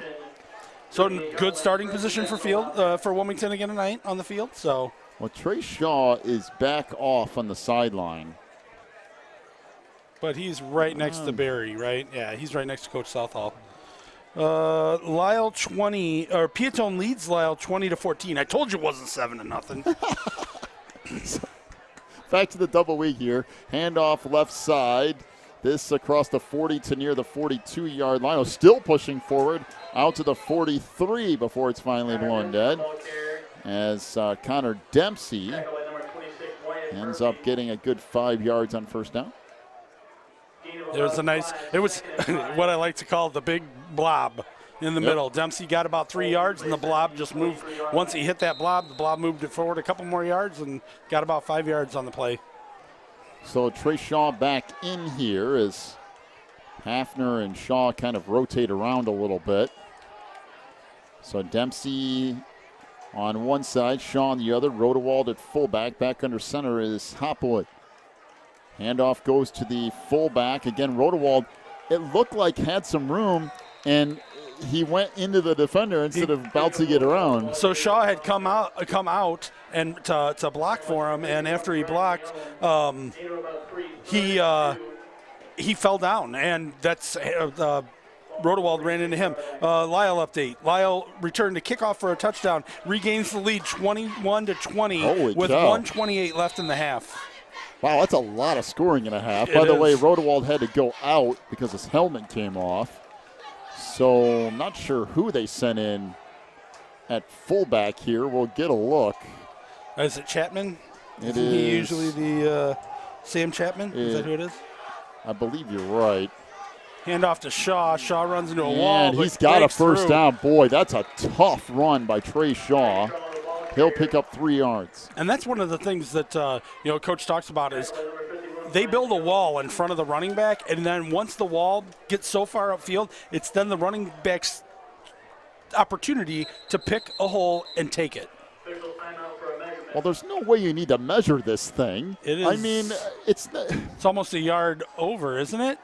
Well, the first down marker. Closer to me the first down marker is at just past the 47-yard line. The ball is sitting past the 48. Yeah.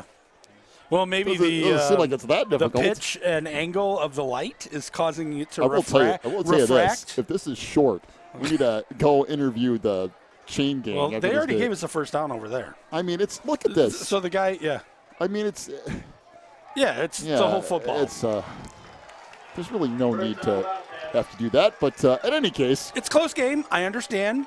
You know, I guess. you're on this side of the field. Yeah. I mean, I could. All right, whatever.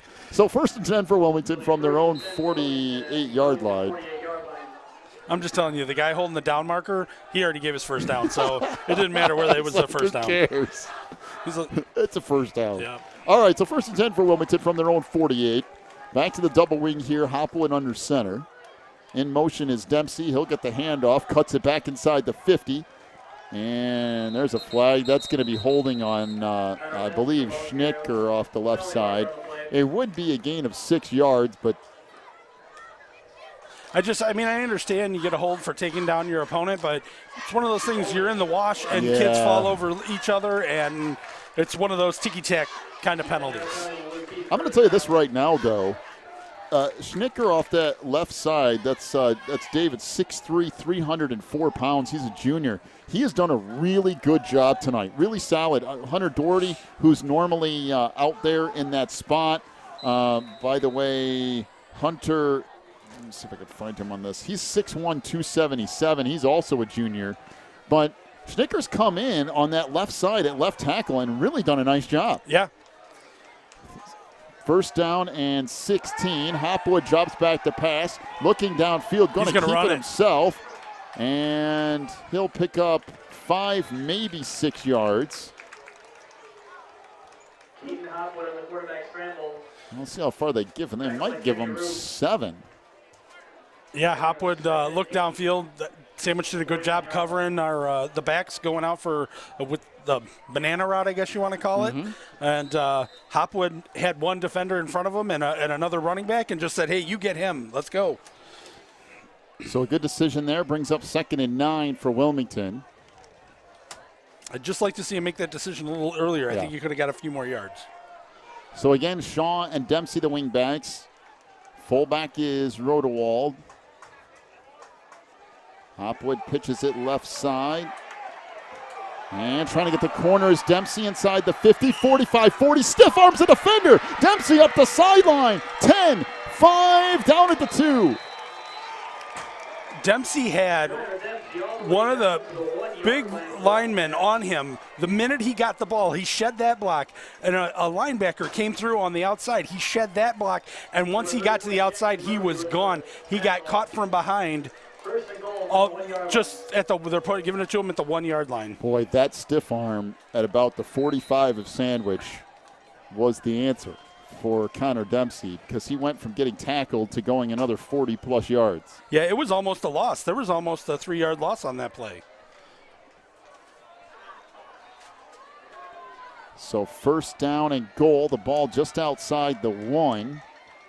Pitch back to Dempsey, and he's going to score. So Connor Dempsey gets the run. Officially a 1 yard touchdown run for Connor Dempsey. That will make it a 20-6 lead for Wilmington. Yeah, just a nice run, power football off the left side, and Wilmington scores the touchdown there, but all set up by Connor the run before that with just the power and strength that needed to get around that outside.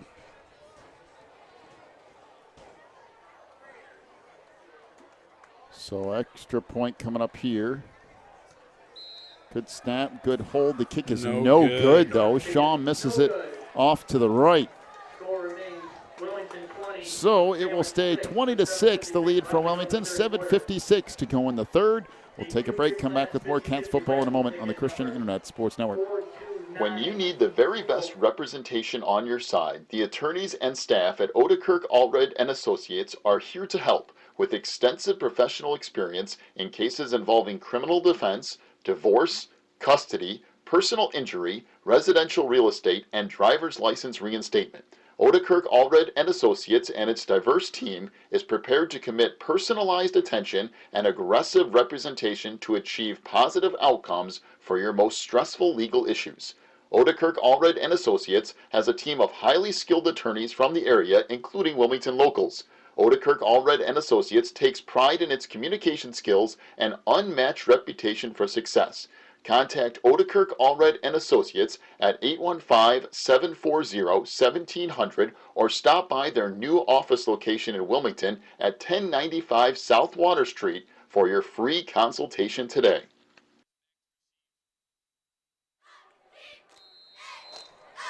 So Wilmington to kick off right to left here. They say Ladinsky is back to receive, I think. Yes, Nicholas Sladinsky, but this will be a short kick. kick again. Up at the 34, and wow, a nice play at the 37-yard line. That's Tafoya on the tackle. And Sandwich will start 1st and 10. And if you're the Indians, you're approaching that time now where you got to put points on the board. Yeah, you got to make this. You got to, if you're going to run, you run the ball, you're going to run it, you stick with the run still. You do not abandon the run. There's enough time to score 2 touchdowns. Wow. You need to count on your defense, and there's enough time. And we've seen them try to throw the football, and it's not been pretty. 1st and 10. Handoff comes near side. The one play that has worked for Sandwich tonight repeatedly, that's Devin Carrera as Connor Dempsey makes the stop after a gain of 3 yards. Yeah, he just comes off tackle there. They fakes to the fullback up the middle. Kind of, I think it freezes or pulls in the linebackers for Wilmington, and he's able to break it out. But the speed of Wilmington is what's saving him here. Otherwise, he's going to break one for another touchdown.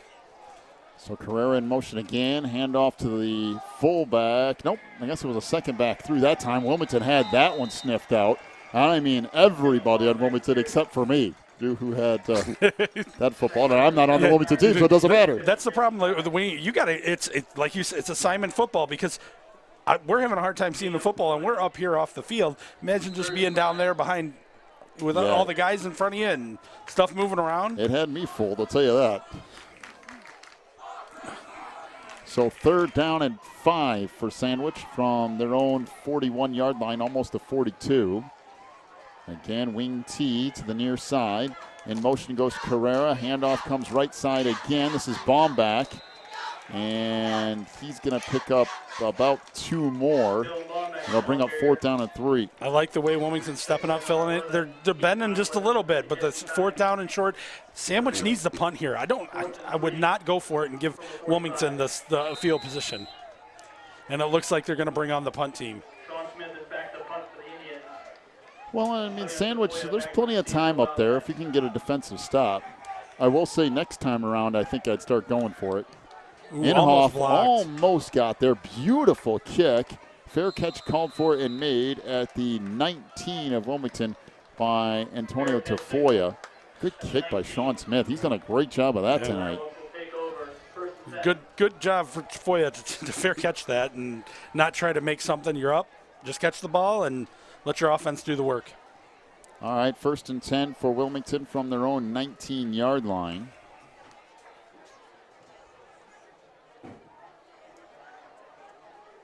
And remember tonight, the Cats without Hunter Doherty. They're 6'1", 277-pound offensive and defensive linemen. And the Cats have already been thin there, but they've shuffled some people around. And, boy, has that offensive line done a nice job. Handoff goes to the fullback, Rodewald. Sandwich ready for that. Boy, nothing there. It's been working for Wilmington, so they're going to stick with it until it doesn't. And it didn't work. Looks like they caught him right at the line of scrimmage. Maybe didn't lose anything, it looks like. John Conrad, 5'9", 260-pound defensive lineman, makes the stop. And Streeter is at the half with Coal City, and it's 9-0 Coal City. Really? Update from there. Yeah, exactly. I think Skubik is hurt. I think he's out. Okay, well, that would explain a few things. Back to the double wing. Handoff comes near side across the 20 out to the 25. Goes Connor Dempsey. He'll pick up 6 yards. Nice run there, weaving through the traffic. He's got about, 3rd and 4. Again, that offensive line for Wilmington doing a nice job here tonight. We like to get them credit as much as we can. Of course, we already mentioned Snicker, Jack Kettman. Up front there for the Cats, Jesse Cox, of course, on that offensive line as Hopwood back up under center. Pitch back to Shaw across the 25. He's going to get close to the 1st down marker. I think he has it out near the 30. Looks like they're giving it to him. They stopped the clock. Looks like they're going to give him the 1st down. Gain of 5 more for Shaw. And if you're the Wildcats, this is what you want. Run the clock, keep their offense off the field, keep it moving. By the way, Ethan White up there, Grant Imhoff So on Shaw that line comes too. out. Trying to make sure we get Bet they brought most of Hafner those in, guys. right? By the way, on the far side, that's Cameron Holman on that tight end position. So Hopwood under center. Hand off to Hafner. This is across the 30, 35-yard line. Yeah, he ran in. You know, you had said, what was, I'm stumbling here. Snicker. Schnicker, Yeah. he came across with his block, kind of ran into him a little bit, and it happens, but still picked up about 5 yards on that run. I mean, you're talking about a Wilmington team tonight who's come in here with an offensive line was already a little thin. You lose Hunter Doherty. These guys have really stepped up and done a nice job opening up some holes. Yeah. 2nd down and 5. Back to the double wing again. 3:45 to go in the third quarter. Hand off to Hafner. Boy, did he get hit in the backfield. Somehow managed to get 2 yards out of that. How, I have no idea, but he did. Yeah, that was, he pulled them along and lucky to pick up those 2 yards. Also up front for Wilmington tonight is 87, but I don't think I have an 87. I'm sure 78. Yeah, it could be. It could have been Trying to 67, see. Jaron Allen, but I think it was 87. Of course, you always get some of these numbers that change after the first couple of weeks, too. 3rd down and 3 for Wilmington from their own 37-yard line, and the Cats jump off sides. That's the only time so far tonight that Wilmington's had a problem on the offensive line. That's Jesse Cox, who jumped a little bit. It'll go from 3rd and 3 to 3rd and 8. Did not want that. Not when you're picking up 3 to 5 yards. So, Wilmington, do you pass here? Well, I think the only thing I would pass here is like a screen Little pass bubble or something screen, like yeah. that. Yeah, if that doesn't go anywhere, just keep the clock rolling. They're trying to have them start the clock. They're not starting it. There it goes. So 3rd down and 8 for Wilmington from their own 32. That should have been a full Double start there. handoff. Handoff near side. This is Dempsey across the 35, 40, 45 midfield. Connor Dempsey cuts it back inside the 40, down to the 35-yard line of Sandwich. Wow. That was just amazing. They did a double handoff. Dempsey came around. He was running in the middle of 3 Sandwich Yes. Indians, and none of them would commit to tackling him. He slowed down, went to try to cut back, and finally one of them caught up to him and drug him down. But I don't know. Yeah, just amazing. A gain of 33 yards for Connor Dempsey off the double handoff. I thought for sure there was a little bit of motion there before the snap, but Wilmington got away with it. Down to 2:30 to go in the third quarter, and the Cats on the move again at the 33 of Sandwich. Handoff goes right side. Hafner inside the 30, breaks free. Sam Hafner up the sideline. Touchdown Wilmington. 33-yard touchdown run for Sam Hafner. Hafner Holy laid cow. the wood to one of the Sandwich defenders. He lowered his shoulder and just ran over him. That was some power. Wow. Power football. I thought that wasn't going anywhere. Yeah, and no. then it was Yeah. gone next second. 26-6 is the lead for Wilmington here over Sandwich. 2:18 to go in the third quarter. This is more like the Wilmington team you're accustomed to seeing. Good snap, good hold. The kick by Shaw is good.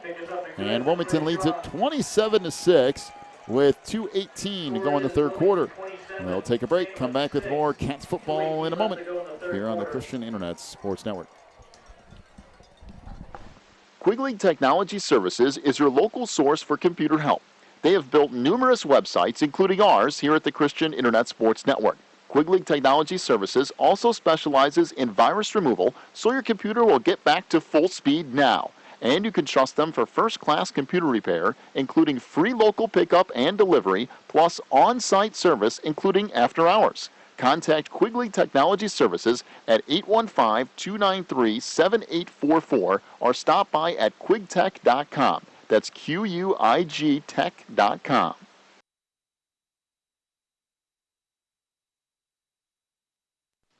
Phelan Acres Bible Church is the perfect place if you are looking for a church to call home. They have services every week, including Sunday school at 9:45, morning worship at 11, and Wednesday night prayer meetings at 7. Phelan Acres Bible Church is located at 26009 Willow Lane in Wilmington, Illinois. And for more information, call 815-476-7818. That's 815-476-7818. So Trey Shaw has it teed up, getting set to kick off right to left here.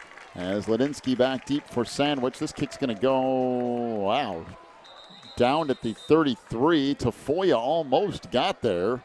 Again, it's kickoff. If you're Sandwich, you gotta. This is not the first time it's been over there. You gotta cover the football. They just let it lay there and almost lost possession. So their own 33-yard line, first and 10. 27-6. Interesting. Wilmington has come out tonight. The offense has put some points up on the board. The defense has done a decent job.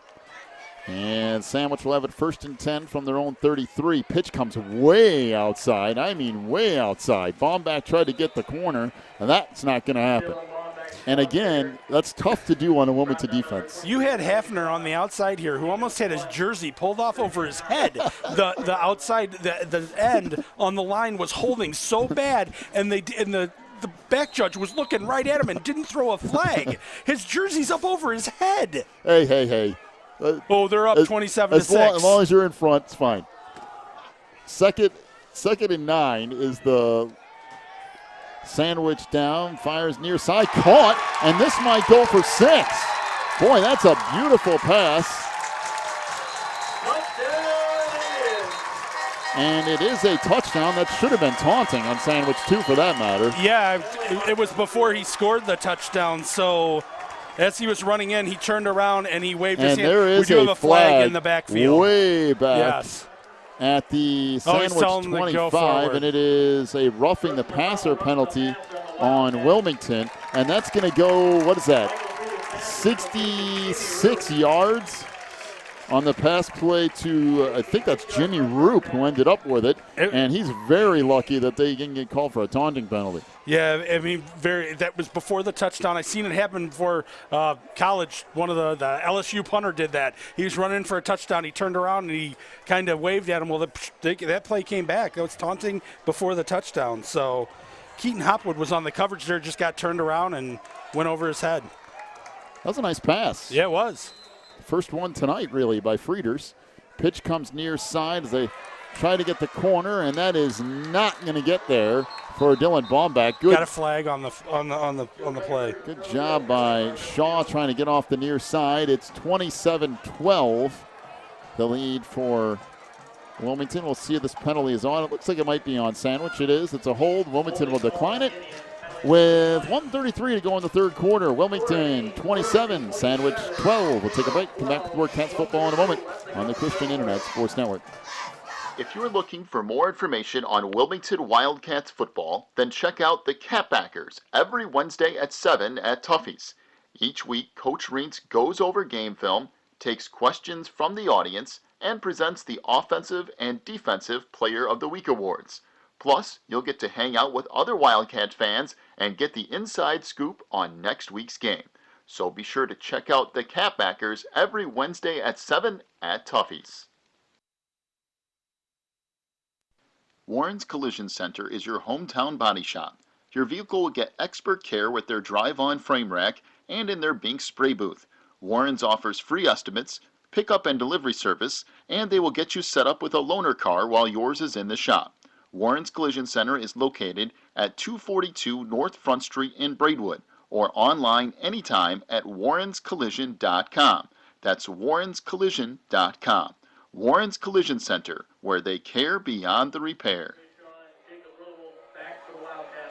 27-12 is the lead for Wilmington. 1:33 to go in the third. Imhoff is going to cover it up down at the Wilmington 37-yard line. A little bit of a short kick, kind of taking the Wilmington. I was just going to say that, doing the same thing Wilmington did, just pooch it up over the head of the front line and try to let it fall in there and hope that the second line would just stand there and watch it.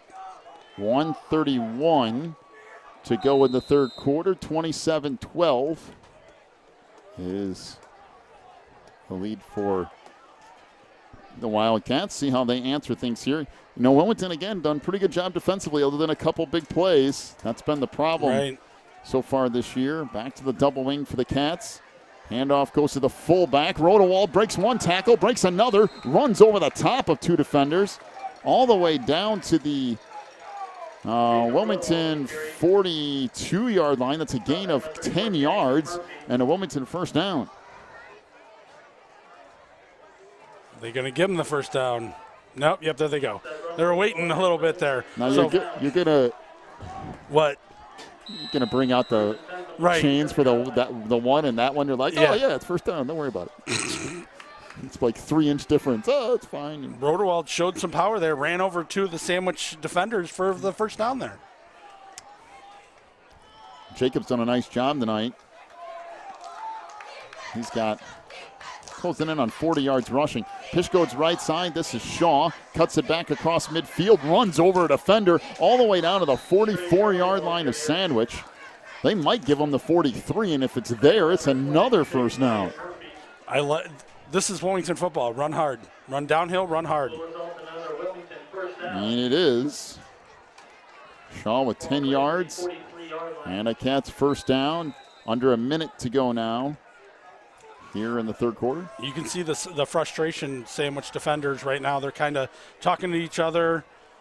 Hand motions. You just tell from up here that there's a little frustration trying to stop the Wildcat offense. So again, Dempsey and Shaw, the wingbacks. Rodewald at fullback. Under center is Hopwood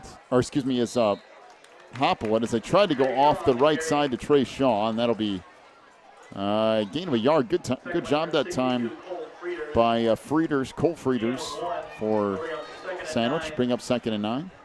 Looks like we'll probably have the end of the quarter here. So that'll bring us to the end of the third quarter. Wilmington leads at 27-12. We'll head to quarter number 4 in just a moment. You're listening to Wilmington Wildcats football on the Christian Internet Sports Network. Teresa's Family Styling Salon in Wilmington is an all-ages salon that will style your hair for that special look. They offer cuts, perms, and coloring for any fashion. They also carry Paul Mitchell and Brocato products. Teresa's Family Styling Salon is located in the Southgate Plaza in Wilmington, and you can call for an appointment at 815-476-1955. That's 815-476-1955.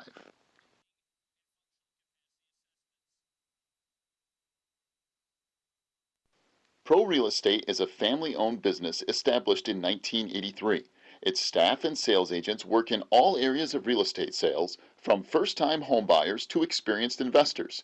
Located at 506 South Water Street in Wilmington, clients are welcome to stop by to discuss their real estate needs or visit our website at pro-homes.net. For a private consultation, contact us at 815-476-7916. So Wilmington will have it 2nd down and 9 from the Sandwich 42-yard line. As we start quarter number 4, Wilmington leading at 27-12. Hopwood under center. Handoff comes right side. Shaw almost broke that free. Down to the 35 of Sandwich. Stop made by Devin Carrera, and he is slow to get up. Boy, would that be a big loss for Sandwich. Yeah, it looks like he might have either cramped up or he's holding his ankle, or he just maybe cramped up. Yeah, it looks like you can hit that on the head. Yeah. He's cramping up, so nothing too serious for Devin. It is one of those. It's a warmer night. Mm-hmm. It's very humid. Devin has played both sides of the ball tonight. He's the one that is at that wingback position that is running every play. Right. So he's over here on the near sideline getting some fluids. See if Devin can make it back out there. Boy, he's just had a nice game. Both sides of the ball, they're trying to get him stretched out here on the near sideline. So who comes in from 20? I don't have the roster. Wyatt Murphy, 6 foot, 195-pound senior. He'll check in for the Indians. So Wilmington will have it 3rd down and 2 from the 35 of Sandwich. Down to 11:30 to go in the game. Handoff, Shaw has a 1st down inside the 30, carrying defenders with him all the way down to the 26. Shaw had the 1st down and then added about 5 yards to that with 3 defenders on his back. That's this late in the game to have that kind of power. Good grief. 1st and 10 Wilmington from the 26 of Sandwich. And this has just been old-fashioned line it up and run it at you. Yeah, just Cats are doing what they do best, and let's just keep the football and run it downfield. So back to the double wing here. That's Shaw and Dempsey at wingbacks. Pitch goes to Dempsey, far side, and waiting for his blockers inside the 25, inside the 20, and close to another 1st down at the 15-yard line. That'll be a gain of 11 more for Connor Dempsey and a Wilmington 1st down. Boy, and the Cats are just chewing up gigantic amounts of yardage. Yeah, plays like that, they were either getting 3, 4, 5 yards in the first half. They're breaking them off for 10-yard runs now. So that line. Yep. So Wilmington will have it 1st and 10 from the 15 of Sandwich. And you get a touchdown here, and it's extremely difficult for the Indians. Not impossible, but it's difficult. 1st and 10 from the 15. Back to the double wing again. Still Sean Dempsey with Rodewald at fullback. Handoff Dempsey left side. Boy, that kind of collapsed down on him. And Dempsey will pick up maybe 2 yards. Yeah, one thing there, Dempsey came around the corner. There was a Sandwich defender waiting for him on the end. Don't know if there was a block missing there, somebody didn't pull in the right direction, or maybe it was a counter and I just missed it since I'm at the edge of the booth here. You mean the wall? You can't see through that? I don't think they've made opaque plywood. Oh, wait, transparent, sorry. So 2nd down and 8 for Wilmington from the 13-yard line to Sandwich. Under 10 minutes to go now in the game. Hopwood under center. Handoff to Rodewald, the fullback. That's inside the 10. Churns ahead down near another 1st down. That's going to be a gain of 6, maybe 7 for Rodewald. And that will bring up 3rd down and a yard. Wildcats just riding their offensive line, getting blocks for him, moving the football downfield. So the Cats will have it 3rd and a yard from the 6-yard line of Sandwich. Staying in the double wing here. Hopwood under center. And the pitch back to Dempsey inside the 5. Connor pushing his way toward the end zone, still going, and he's in for the touchdown. Connor Dempsey, a 6-yard touchdown run, and that is offensive line and everybody else helping him out. He had about a 4-yard run with a 2-yard scrum to push him for a touchdown. So the Cats now lead it 33-12, pending the extra point. Boy, Yorkville still beating Morris 27-14 now, the score of that one. And Wilmington lining up for another extra point, and this is going to be very difficult for Sandwich at this point. The Cats will go up by 3 scores with just over 9 minutes to go in the game. Good snap, good hold, and the kick by Shaw is good. Out of the hold of Kyle Humphreys, and Wilmington leads it. Should be 34-12, right? It was 27-12. They have the scores up. They have 33-13. I think it's 34. Yes. Should be 34-12. 34-12. Right? They put a point on Sandwich. Hey, well, 34-12 is the lead for Wilmington. 9:08 to go in this one. Take a break. Come back with more Cats football in just a moment on the Christian Internet Sports Network. Breezer Construction Company is a proud supporter of Wilmington Wildcats football on the Christian Internet Sports Network. For over 40 years, Breezer Construction Company has led the way in providing quality construction to the industrial, utility, and pipeline industries. For more information on Breezer Construction Company, go to breezerconstruction.com.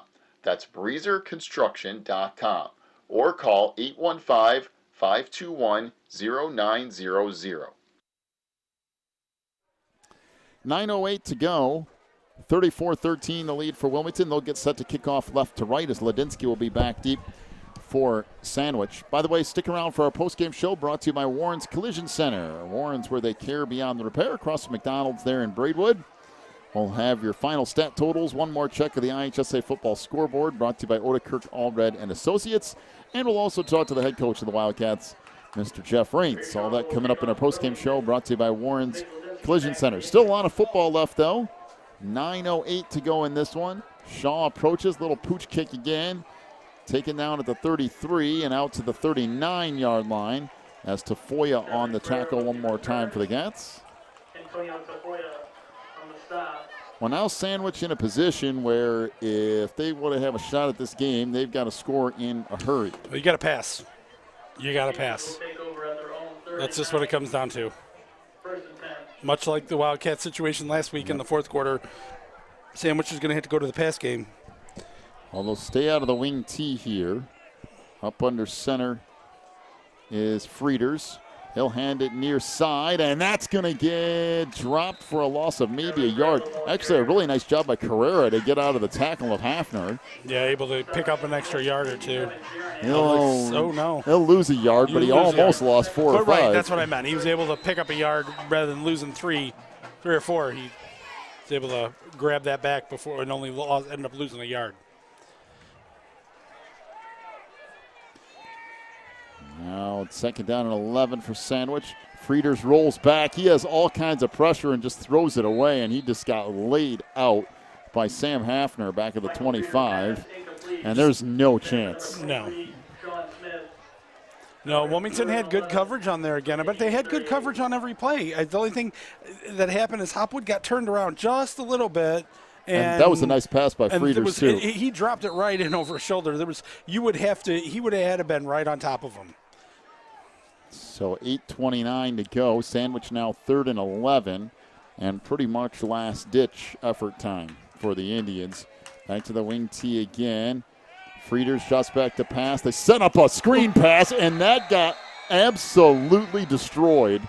That's Cam Harbor, who came up and just laid out Devin Carrera. Harbor sat there on the other side of the blockers, waited for that pass. He saw it set up, and he just leveled him. Yeah, that was a pretty serious collision, and now Sandwich will get forced to punt it away on 4th and 11 as Sean Smith will do the honors here. Tafoya back deep for the Cats at his own 30. There's another good kick by Smith. Got a flag. Taken at the 25 across the 30 and out to the 32. There are actually, I think there are 2 flags down out there. Yeah, there's a hold, and I couldn't tell if it was before or after the kick. I saw one of the Wilmington linemen get up and put his hands up in the air like, I didn't do anything. That means you did something. Yeah, that's pretty much the absolute signal for you definitely did something. We'll see here, I could though. Could be wrong, you know. I don't think you are. Having a conference out here. It looks like they invited the Sandwich players, well, but not like the Wilmington Hunter ones. Dory decided to just come out and play, I guess. Yep. He's in shorts in his jersey. He's all the way out in the middle of the field. I think he's doing the ball. Yeah, he's bringing the ball.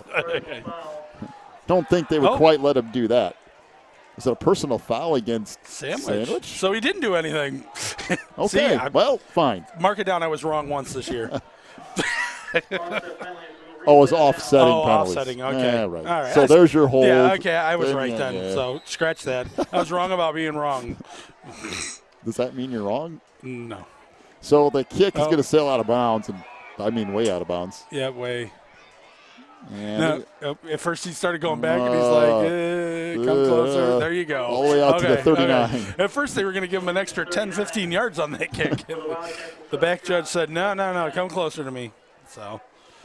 Well, now for Wilmington. More good field position. Yep, and here's your opportunity to use clock and keep control of this football and grind it out and get a victory. And for Wilmington boys, it's a victory you really, really need. Yeah. To me, it seems this fourth quarter is moving a lot slower than the first 3 did. It I know they is, passed. but yeah, They tried passing a couple. Sandwich going to the air some, but Wilmington gets a couple first downs, this game's over. Yeah. So Hopwood up under center. It's Shaw and Dempsey at wingbacks here. Handoff, Shaw across the 40 out to the 44. Another gain of 5 yards on first down for Wilmington. Nice run by Shaw. Just had his hole, picked it, went through, and picked up 5 yards. Things are working. Like, that was one of the things Coach said. You know, you get one block missed here or there, and things don't work. This offense, it's not just running behind a bunch of guys in front of you. There's guards pulling. There's, different holes and different ways to – so you just got to be on your toes. Well, it's one of the things we talked about the Lyle game the other night. There are little windows here and there that you have to be able to hit. And Wilmington wasn't quite doing that. Handoff left side, Dempsey across the 45. He's got another first down out to midfield. Only a gain of 7 more for Connor Dempsey. Got a sandwich player down on the field right now. Can't tell if he's cramping up or if it's something more. 34-12 the lead for Wilmington, 7:19 to go. We'll take a break while they look at the injured Indian. We'll be back in just a minute here on the Christian Internet Sports Network. When you need the very best representation on your side, the attorneys and staff at Odekirk Allred and Associates are here to help with extensive professional experience in cases involving criminal defense, divorce, custody, personal injury, residential real estate, and driver's license reinstatement. Odekirk Allred and Associates and its diverse team is prepared to commit personalized attention and aggressive representation to achieve positive outcomes for your most stressful legal issues. Odekirk Allred and Associates has a team of highly skilled attorneys from the area, including Wilmington locals. Odekirk Allred and Associates takes pride in its communication skills and unmatched reputation for success. Contact Odekirk Allred and Associates at 815-740-1700 or stop by their new office location in Wilmington at 1095 South Water Street for your free consultation today. Well, the injured player for Sandwich is Wyatt Murphy, who actually came in originally for Carrera. But Devin back out there. Wyatt now over on the trainer's table, and it'll be 1st and 10 for Wilmington from midfield. Hopwood back under center here. Again, Sean Dempsey, the wingbacks. Handoff goes to Rodewald, the fullback, and again, your phrase of getting caught up in the wash. Yeah. Kind of what happened there. There's just nowhere for him to go to bring up 2nd and 9 after a gain of a yard. Just a big pile there in the middle. I don't know if it's Sandwiches cutting and going down and just trying to pile up the middle, so slow things down a little bit, and it worked that time. Hey, be sure to join us next week in what is starting to look like an intriguing matchup between Wilmington and Piatone. The Cats will be back at home, I think, back-to-back weeks, right? Is that right? I can double-check, but, yeah, I can look. So does this mean that you need me to come back next week? Jeff Dillon is never allowed to do another football game again. He's banned permanently? Exactly. So 2nd down and 9 as the pitch goes left side. Dempsey trying to get the corner across midfield.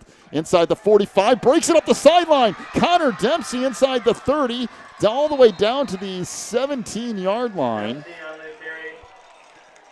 Wow.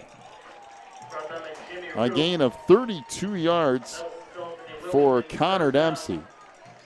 And the Cats will have it 1st and 10 again as this offensive machine is just starting to turn out yardage.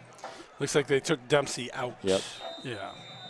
Yeah, no reason to, he plays both ways, no reason to maybe give him a little breather. I don't know if they'll bring him back in or not. Well, and Sam Hafner's done a great job tonight, so he's back in at one wing back, and we saw them do that with Trey Shaw. Give him a long break tonight. Hopwood under center. Handoff goes to Rodewald. And again, there's not a whole lot Jacob can do there because he tried to go up the middle where the original handoff is, and there's just nothing there. And by the time he sidesteps it, then there's nowhere to go. So, yeah, just not too much you can do there. Just when you get that big pile in the middle and It's not like you can hurdle over the top of it. So 2nd down and 9 for Wilmington. The ball at the 16-yard line. just going to let the clock run a little bit before they come up. Again, be sure to stick around for the post-game show brought to you by Warren's Collision Center. Coming up in 5 minutes as Hopwood back up under center. Pitches it left side. This is Hafner being patient inside the 10. He almost broke it again. All the way down inside the 5 to the 4-yard line. Yeah, just shoestring tackle there. Otherwise, he would have been in for a touchdown. The one thing about Hafner is he's being very patient, waiting for those blocks to develop, and then once he gets to the second level, then he's hitting the gas. Right, yeah. He's not trying to rush things too much. He's letting his blocks, like you said, develop and is able to pick up some big yards. I think I just broke this Oh, man. clipboard. High-quality stuff. Right. All right, 1st and goal from the 4.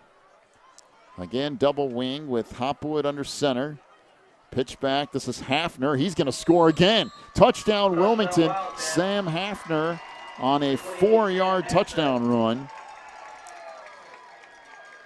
Just like that handoff, and you have after the handoff, Hopwood comes right behind and gets around in front of him to be an extra blocker and is able to seal off that side, and Hafner almost walks in untouched. Well, I guarantee you there weren't too many people in Sandwich tonight that thought this score was going to end up where it is. No, that's one of the things Coach said is that Wilmington, Lyle got us, and week before that, Coal City got us. So now teams are thinking they're going to get us, and that this is a good win for the Wildcats. Good snap by Jesse Cox. Good hold there as well by Humphreys, and Trey Shaw bangs it through. So with 4:27 to go in the game, Wilmington leads it 41-12 over Sandwich. And once again, be sure to stick around for the postgame show brought to you by Warren's Collision Center, where they care beyond the repair, right across the street from McDonald's there in Braidwood. We'll have your final stat totals here tonight. We'll have one more check of the IHSA football scoreboard brought to you by Odekirk Allred and Associates. And we'll also talk to the head coach of the Wildcats, Mr. Jeff Raines. As Cats will get set to kick it off here. Did you ever double check the schedule? Oh, no. Thanks for reminding me. I was, I just tweetering out the score. Oh, and speaking of which, I need to change the scoreboard, too. We have, 2 home. Piatone, then Herscher. Then away That's at what I Reed. thought. That long drive to Reed Custer. Then Streeter, and then home against Streeter, and then at Plano to finish up the year. Yeah, and that's what I was talking about. If you can get past the first part of that schedule, you got 3 home games and the Reed Custer game, which effectively means you have 4 games, not at home necessarily, but close, very yeah. close. Yeah. So we're waiting for the kickoff. Jeff Dillon's definitely fired, right? We've established this, right? Why Now, are you getting texts now? Yes, I'm getting mean Jeff text. Dillon, I'm getting how dare you? evil text from Jeff. He's said some things I'm not allowed to repeat on air. Even though we're on the internet, I still don't think you're allowed to say it. So. Oh boy. And this is the Christian Internet Sports Network, so. Boy, oh boy. I could just see Jeff Dillon now.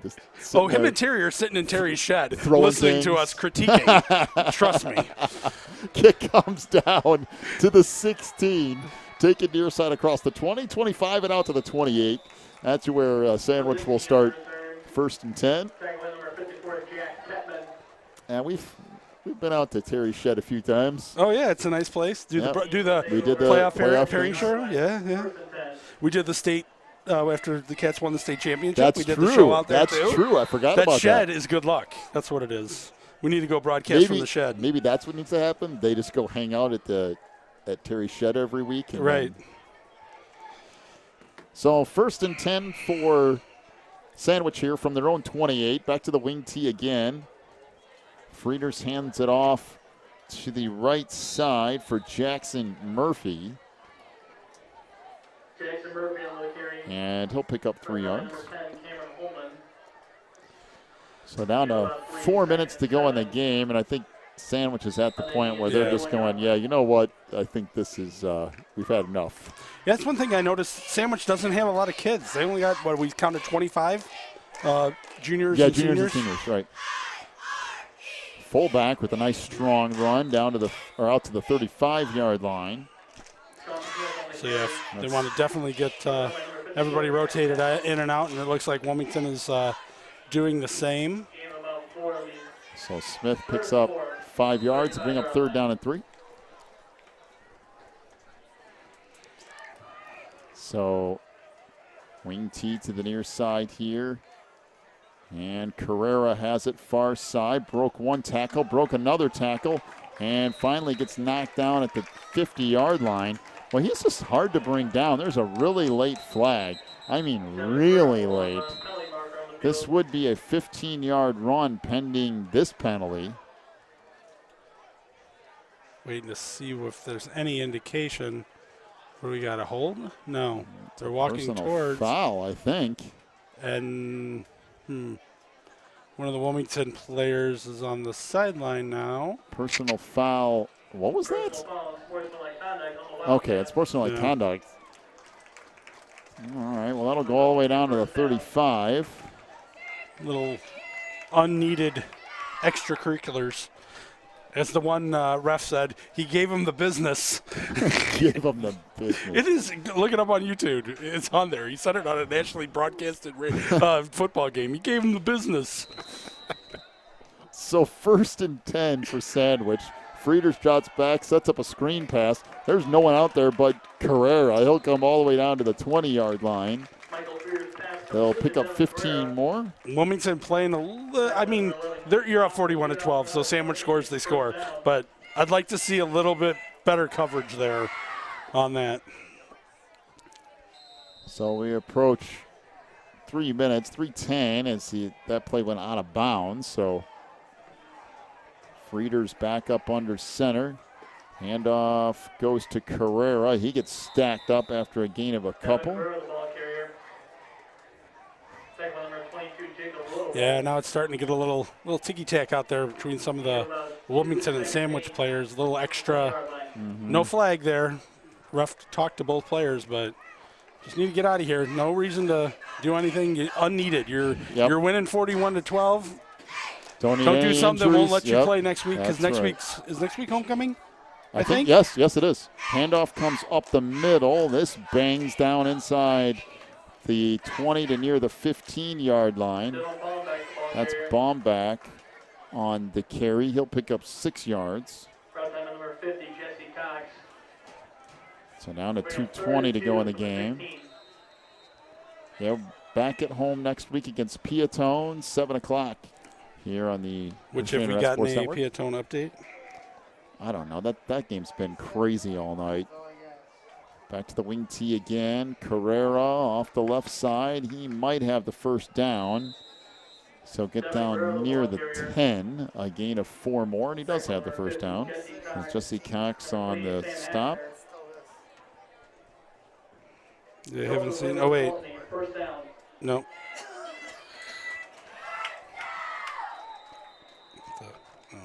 Trying to figure things out here. Yeah, go through my tweets and see if I can find anything. I got, Hersher 40, Reed Custer 14. Good grief. So that's first like here. and 10 from the 11-yard line. Frieders drops back to pass, fires it near side. That's caught. Well, is it caught? Yeah, yes, he's saying he was in bounds, but down to the 5 for the ball Baumback. ended up on the track. They're still saying it was a catch. So clock runs down to 1:20 and counting. Sandwich trying to get one more score here tonight. 2nd down and 4 from the Wilmington 6. Handoff goes to the fullback. As he's stacked up inside the 5, down near the 2. A gain of 4 more. Lyle 28, Piatone 27. Where are we at in the game? Third quarter. Nope, yep, I just got it. Lyle scores to open the third. There's 7 minutes and 43 seconds left in the third quarter. So Lyle. down to 40 seconds. Sandwich trying to get one more score here at the 3-yard line of Wilmington. And they didn't get it. Nothing. Good job by Wilmington's defensive line. Boy, that got shut down in a hurry. 4th down here. And if you're Sandwich, you really don't need to run a play. That's Migliarini with the carry. He actually might have lost a yard. As Rodewald on the stop. Sandwich have one more shot to try to get some points here. Down to 10 seconds. Fourth and goal from the 3. And no, maybe got the first. they're no. going to give it to him, but I don't think it was, but they're going to give it to him nonetheless. Yeah, they had him stopped, and they actually went backwards, and then the sideline judge came in and signaled a touchdown. I believe that's Ladinsky on the 3-yard touchdown run.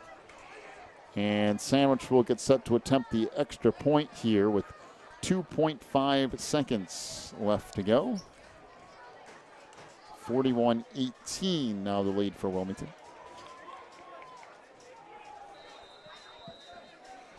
This is the last time we had to play Sandwich. Yeah. Possibly. And that kick is good. So 41-19 is the lead for Wilmington here over Sandwich with 2.5 seconds left. So Sandwich will kick it off. Wilmington will return it, and that will be it. Be sure to join us next week. You're right, it is homecoming at Wilmington next week, 7 o'clock against Piatone here on the Christian Internet Sports Network. Back-to-back home games for the Cats. That Piatone game is going to be a tough one, and Herscher after that's not going to be much easier. And then Wilmington goes on the road against Reed Custer, then back at home for Streeter, and then on the road to Plano. It's not, no, it's boy, not. This schedule is by far not an easy schedule. But this is a good step in the right direction for Wilmington. This will get the Cats back to 2-2. Sandwich will drop to 3-1. I like what I've seen here tonight. I've seen a big change from last week to this week, just blocking power from the Wildcats. Mm-hmm. Yep.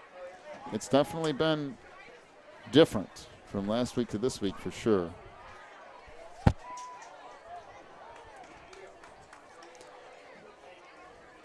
So Sandwich will kick off. I assume they're just going to kick it deep here.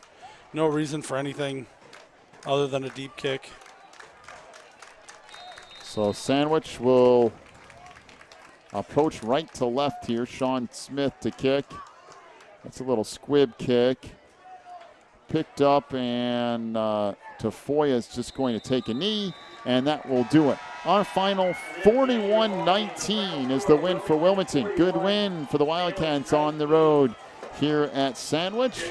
Moves Wilmington to 2-2, drops Sandwich to 3-1. Welcome into the postgame show here on the Christian Internet Sports Network, brought to you by Warren's Collision Center. Warren's across from McDonald's there in Braidwood, where they care beyond the repair. Be back in just a couple of minutes for your final stat totals here tonight. We'll also have another check of the IHSA football scoreboard brought to you by Ordekirk Allred and Associates. And we'll talk to the head coach of the Wildcats, Mr. Jeff Rings. Do all that and more in just a moment here on the Christian Internet Sports Network. Cats win it 41-19. Quigley Technology Services is your local source for computer help.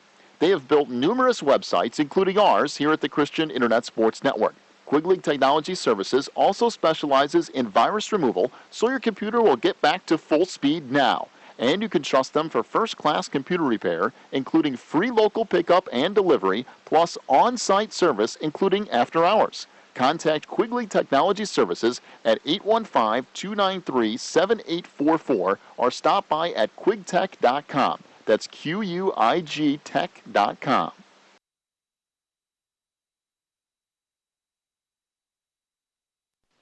Phelan Acres Bible Church is the perfect place if you are looking for a church to call home.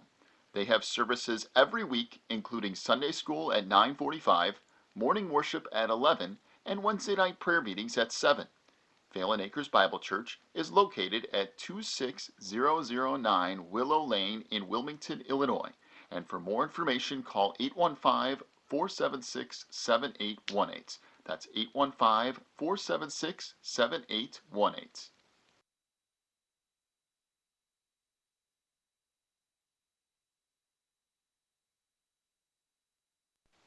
If you're looking for more information on Wilmington Wildcats football, then check out the Catbackers every Wednesday at 7 at Tuffy's. Each week, Coach Reentz goes over game film, takes questions from the audience, and presents the Offensive and Defensive Player of the Week awards. Plus, you'll get to hang out with other Wildcat fans and get the inside scoop on next week's game. So be sure to check out the Catbackers every Wednesday at 7 at Tuffy's.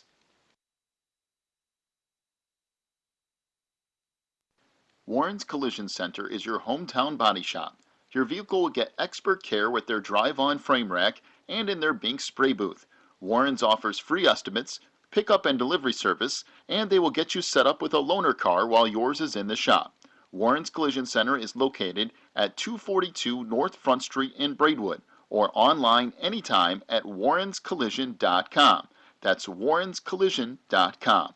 Warren's Collision Center, where they care beyond the repair. Teresa's Family Styling Salon in Wilmington is an all-ages salon that will style your hair for that special look. They offer cuts, perms, and coloring for any fashion. They also carry Paul Mitchell and Brocato products.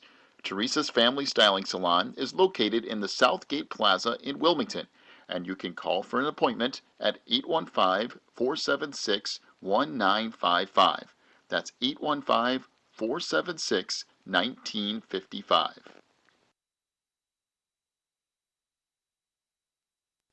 Pro Real Estate is a family-owned business established in 1983. Its staff and sales agents work in all areas of real estate sales, from first-time homebuyers to experienced investors. Located at 506 South Water Street in Wilmington, clients are welcome to stop by to discuss their real estate needs or visit our website at pro-homes.net. For a private consultation, contact us at 815-476-7916. Breezer Construction Company is a proud supporter of Wilmington Wildcats football on the Christian Internet Sports Network. For over 40 years, Breezer Construction Company has led the way in providing quality construction to the industrial, utility, and pipeline industries. For more information on Breezer Construction Company, go to breezerconstruction.com. That's breezerconstruction.com. Or call 815-521-0900. When you need the very best representation on your side, the attorneys and staff at Odekirk Allred and Associates are here to help with extensive professional experience in cases involving criminal defense, divorce, custody, personal injury, residential real estate, and driver's license reinstatement. Odekirk Allred and Associates and its diverse team is prepared to commit personalized attention and aggressive representation to achieve positive outcomes for your most stressful legal issues. Odekirk Allred and Associates has a team of highly skilled attorneys from the area, including Wilmington locals. Odekirk Allred and Associates takes pride in its communication skills and unmatched reputation for success. Contact Odekirk Allred and Associates at 815-740-1700 or stop by their new office location in Wilmington at 1095 South Water Street for your free consultation today.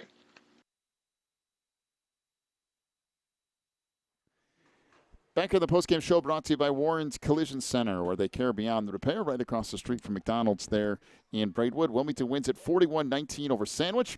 Final stats here, first of all, for the Sandwich Indians rushing. Mike Frieders, 5 rushes for 5 yards. Devin Carrero with a nice night tonight, 12 carries for 58 yards. Nicholas Ledinsky, 2 carries for 3 yards and a touchdown. Dylan Bombach, 12 carries for 65 yards and a touchdown. His touchdown run came on a 29-yard run in the first half on 4th and 4 or something along those lines. Sean Smith, 2 carries for 7 yards. Sean File, 1 carry for 4 yards.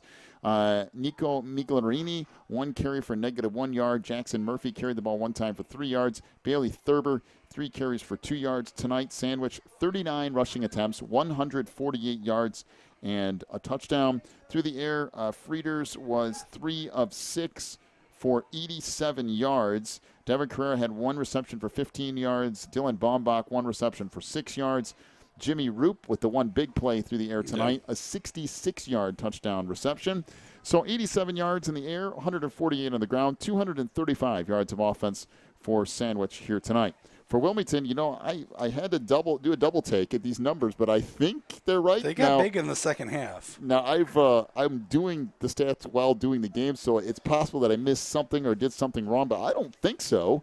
Keaton Hopwood, 1 rush for 7 yards. It was Connor Dempsey with 17 carries for 191 yards and 2 touchdowns here tonight. Jacob Rodewald, 10 carries for 35 yards. Sam Hafner had 7 carries for 69 yards and a touchdown. Trey Shaw, 11 carries for 127 yards and 2 touchdowns. All in all tonight, Wilmington,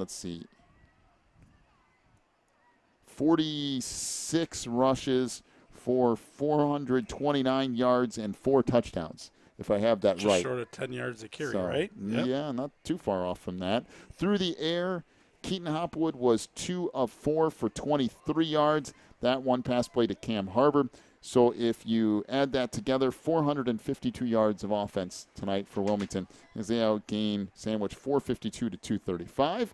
That's really more kind of what you're looking for. Yeah, that's what you're looking for from the Wildcats. A lot of rushing there. A lot of rushing. A lot of it came in the second half. But it was a good showing by the Wildcats tonight. It's the springboard they need to go into next week's game, which Peatone-Lisle, and that thing's been up in the air back and forth. Last we got was 28-27. They were still in the third. So Coach Rain's on his way up here right now. So let's do a quick check, last check of the IHSA football scoreboard brought to you by Odekirk Allred and Associates. Lisle 28-27, yes, over Peatone at the end of 3. It was Plano 33, Mantino 13. Boy, the Reapers running away from Mantino. Herscher 47, Reed Custer 21. It's Coal City 15, Streeter nothing. Dwight trailing Central now 32-15. Yorkville blowing out Morris. That's now 34-14. Couple other area scores. Plainfield North 36-0 over Romeoville. It's Minooka 21, Plainfield East 7. Joliet Catholic 56-14 over Carmel. Oswego East just blowing out Joliet Central. That's 42-0 now. Looking for something else here. Oh, Bishop McNamara, a 14-7 lead on Conception. So IC trailing Bishop Mac in that one. Also Plainfield South 13-0 lead over Plainfield Central. Providence 6-0 over St. Rita. It's Andrews 7-3 over Bradley Bourbonnais. I don't know if there's anything else on that other list that I might want to hit real quick or not. I just want to see if there's any other local scores here. I don't believe so. Just a couple of scores from the area. Naperville North 14-7 over Mateo Valley. Looking down through this. Chicago Christian 20-16 over Royal Central Catholic. And I think that's about it. And we'll go back over those I-8 scores one more time here in just a moment. Joined now here on the postgame show brought to you by Warren's Collision Center by the head coach of the Wildcats, Mr. Jeff Rainson. Coach, tonight that's a good effort on both sides of the ball. Defense gave up a couple big plays, but boy, did your offense come to play tonight. Yeah, we a lot of credit goes to Barry, Farrell, Murph, and our guys doing a great job. You want to talk about simplifying things. We got back to, just making sure we understood where we were going. The last 2 weeks, obviously, and we talked about this on Catbacker night, was nothing, Coal City and Lisle are good ball clubs, but we're thinking too much. Tonight we weren't thinking, we were playing aggressive. Defensively, very happy with things. We gave up the pass there. I was disappointed in that, but Sandwich, good team. They're coming undefeated, and we're able to come up here and get a big win. So real big win for our program. And even the couple of plays that kind of missed a little bit tonight, those 2 big pass plays, if that goes one way or another, then you hit on those 2. So it seemed like offensively everything working, and especially those kids up front, with Hunter being out and you had to move a couple of pieces. Boy, did your offensive line play great tonight. I thought they did too. And that's Dave Schneider, a junior, coming in and playing for us there. Jaron Allen. It's Tim Stacy, sophomore. We only played him a half from the sophomore game. We used him tonight. Ethan White at center, and then you got the 2 tackles, and you had Schneider, and then you had Kepman. And so, we missed Kepman last week. Now we miss Hunter this week. We're able to get through it. Hunter's cleared, and everything's good for him to play next week. Hopefully we can solidify things a little. But hey, for Schneider, what a great game for him, and he can build on that. And we had did you notice Bergman, number 4 at defensive line, and then you had T-Gel defensive line. So you keep moving the chess pieces around, and hopefully we've gotten to a point here where we can do a few things and get some things going. But it starts with one step, and tonight's that step. We got another big one next week at at home against Peatone for homecoming, and they're coming ready to play. And I'm glad we're going home. We've got through a stretch here of 3 out of 4 games on the road. Am I right? Am I right on that? Yeah, that's right. And then the one home game ended up being on Saturday. So we haven't played on Friday night at home in a long, long time. So kids are looking forward to that. But we're going to celebrate this one tonight, and our kids are real happy. And what I'm looking for is some confidence out of them. Hey, you can play good football, and we're very fortunate to have a great player in Connor Dempsey. He's going to be good. I mean, he's showed his stuff tonight. And Sammy Hafner, Trey Shaw, and then Rodewald. I thought Rodewald got a little bit more at fullback, and the more he plays there, the better he's going to get too. So this whole season's a process. Hopefully we can keep making steps. And Peatone tonight, boy, going back and forth with Lyle. That was a one-score game toward the end of the third quarter there, and they're going to come ready to play. But the nice thing is those next 4 weeks, actually, we were talking about, is you get that Reed Custer game, which it's not a very far away game as far as travel time goes, and you get 4 games kind of in your ballpark. In your neck of the woods. And boy, is that different from the way that this first part of the season started. No, I couldn't agree with you more. And we got to go back to get back at it coming up here. And I'm sure I tell you what, the kids even surprised me a little bit tonight, and I thought this would for sure be a dogfight right down to the end, and to see them come out and play the way they did, I'm real happy for them. All right, Coach, congratulations on the win tonight, and then we'll talk to you before your game next week against Peatone. All right, guys, I appreciate it. So Coach Jeff Freintz joining us here on the postgame show, brought to you by Warren's Collision Center, where they care beyond the repair, right across the street from McDonald's there in Braidwood, as Wilmington outgains Sandwich tonight. 452 to 235, and the Cats kind of run away with this one. But next week, there's a couple of weird things. You got homecoming, which is always a beast in its own right, and then you have Peatone coming to town, who's always big. They're physical. They're in a slugfest with Lyle tonight. That's going to be another big game. I mean, it just seems like 1 week after another here of teams that are going to bring competition. So it's the I-8. So what the I-8 used to be, and maybe we're back at it, like they said, you can't always be on top. That's true. But you can fight. And tonight, boy, is that a step in the right direction for the Wildcats. It is. Man, at the last couple of weeks, for the Cats to come out here tonight and leave no doubt and rack up some yardage, that's good things for especially for that Wilmington offense. Well, Dennis, thanks for stepping up here tonight and no problem. doing this one. I'm sure you'll be along. I'm just going to say first week of the playoffs. I'm going to be positive and optimistic here. Okay. First week of the playoffs, you'll probably for sure be back. It seems like a yearly thing just now. No Jeff Dillon. No Jeff Dillon. Dillon. No Jeff Dillon. Okay. Maybe Terry. We'll get Terry up here. Yeah. But no Jeff Dillon. All right. Our final tonight, 41-19 is the win for Wilmington. They go to 2-2. Sandwich drops to 3-1. We'll see you next week from Wilmington as the Cats will be back at home to take on Peatone for homecoming. Hope you enjoyed the broadcast tonight. Big thank you to Warren's Collision Center for sponsoring the postgame show. See you next week here for Wilmington.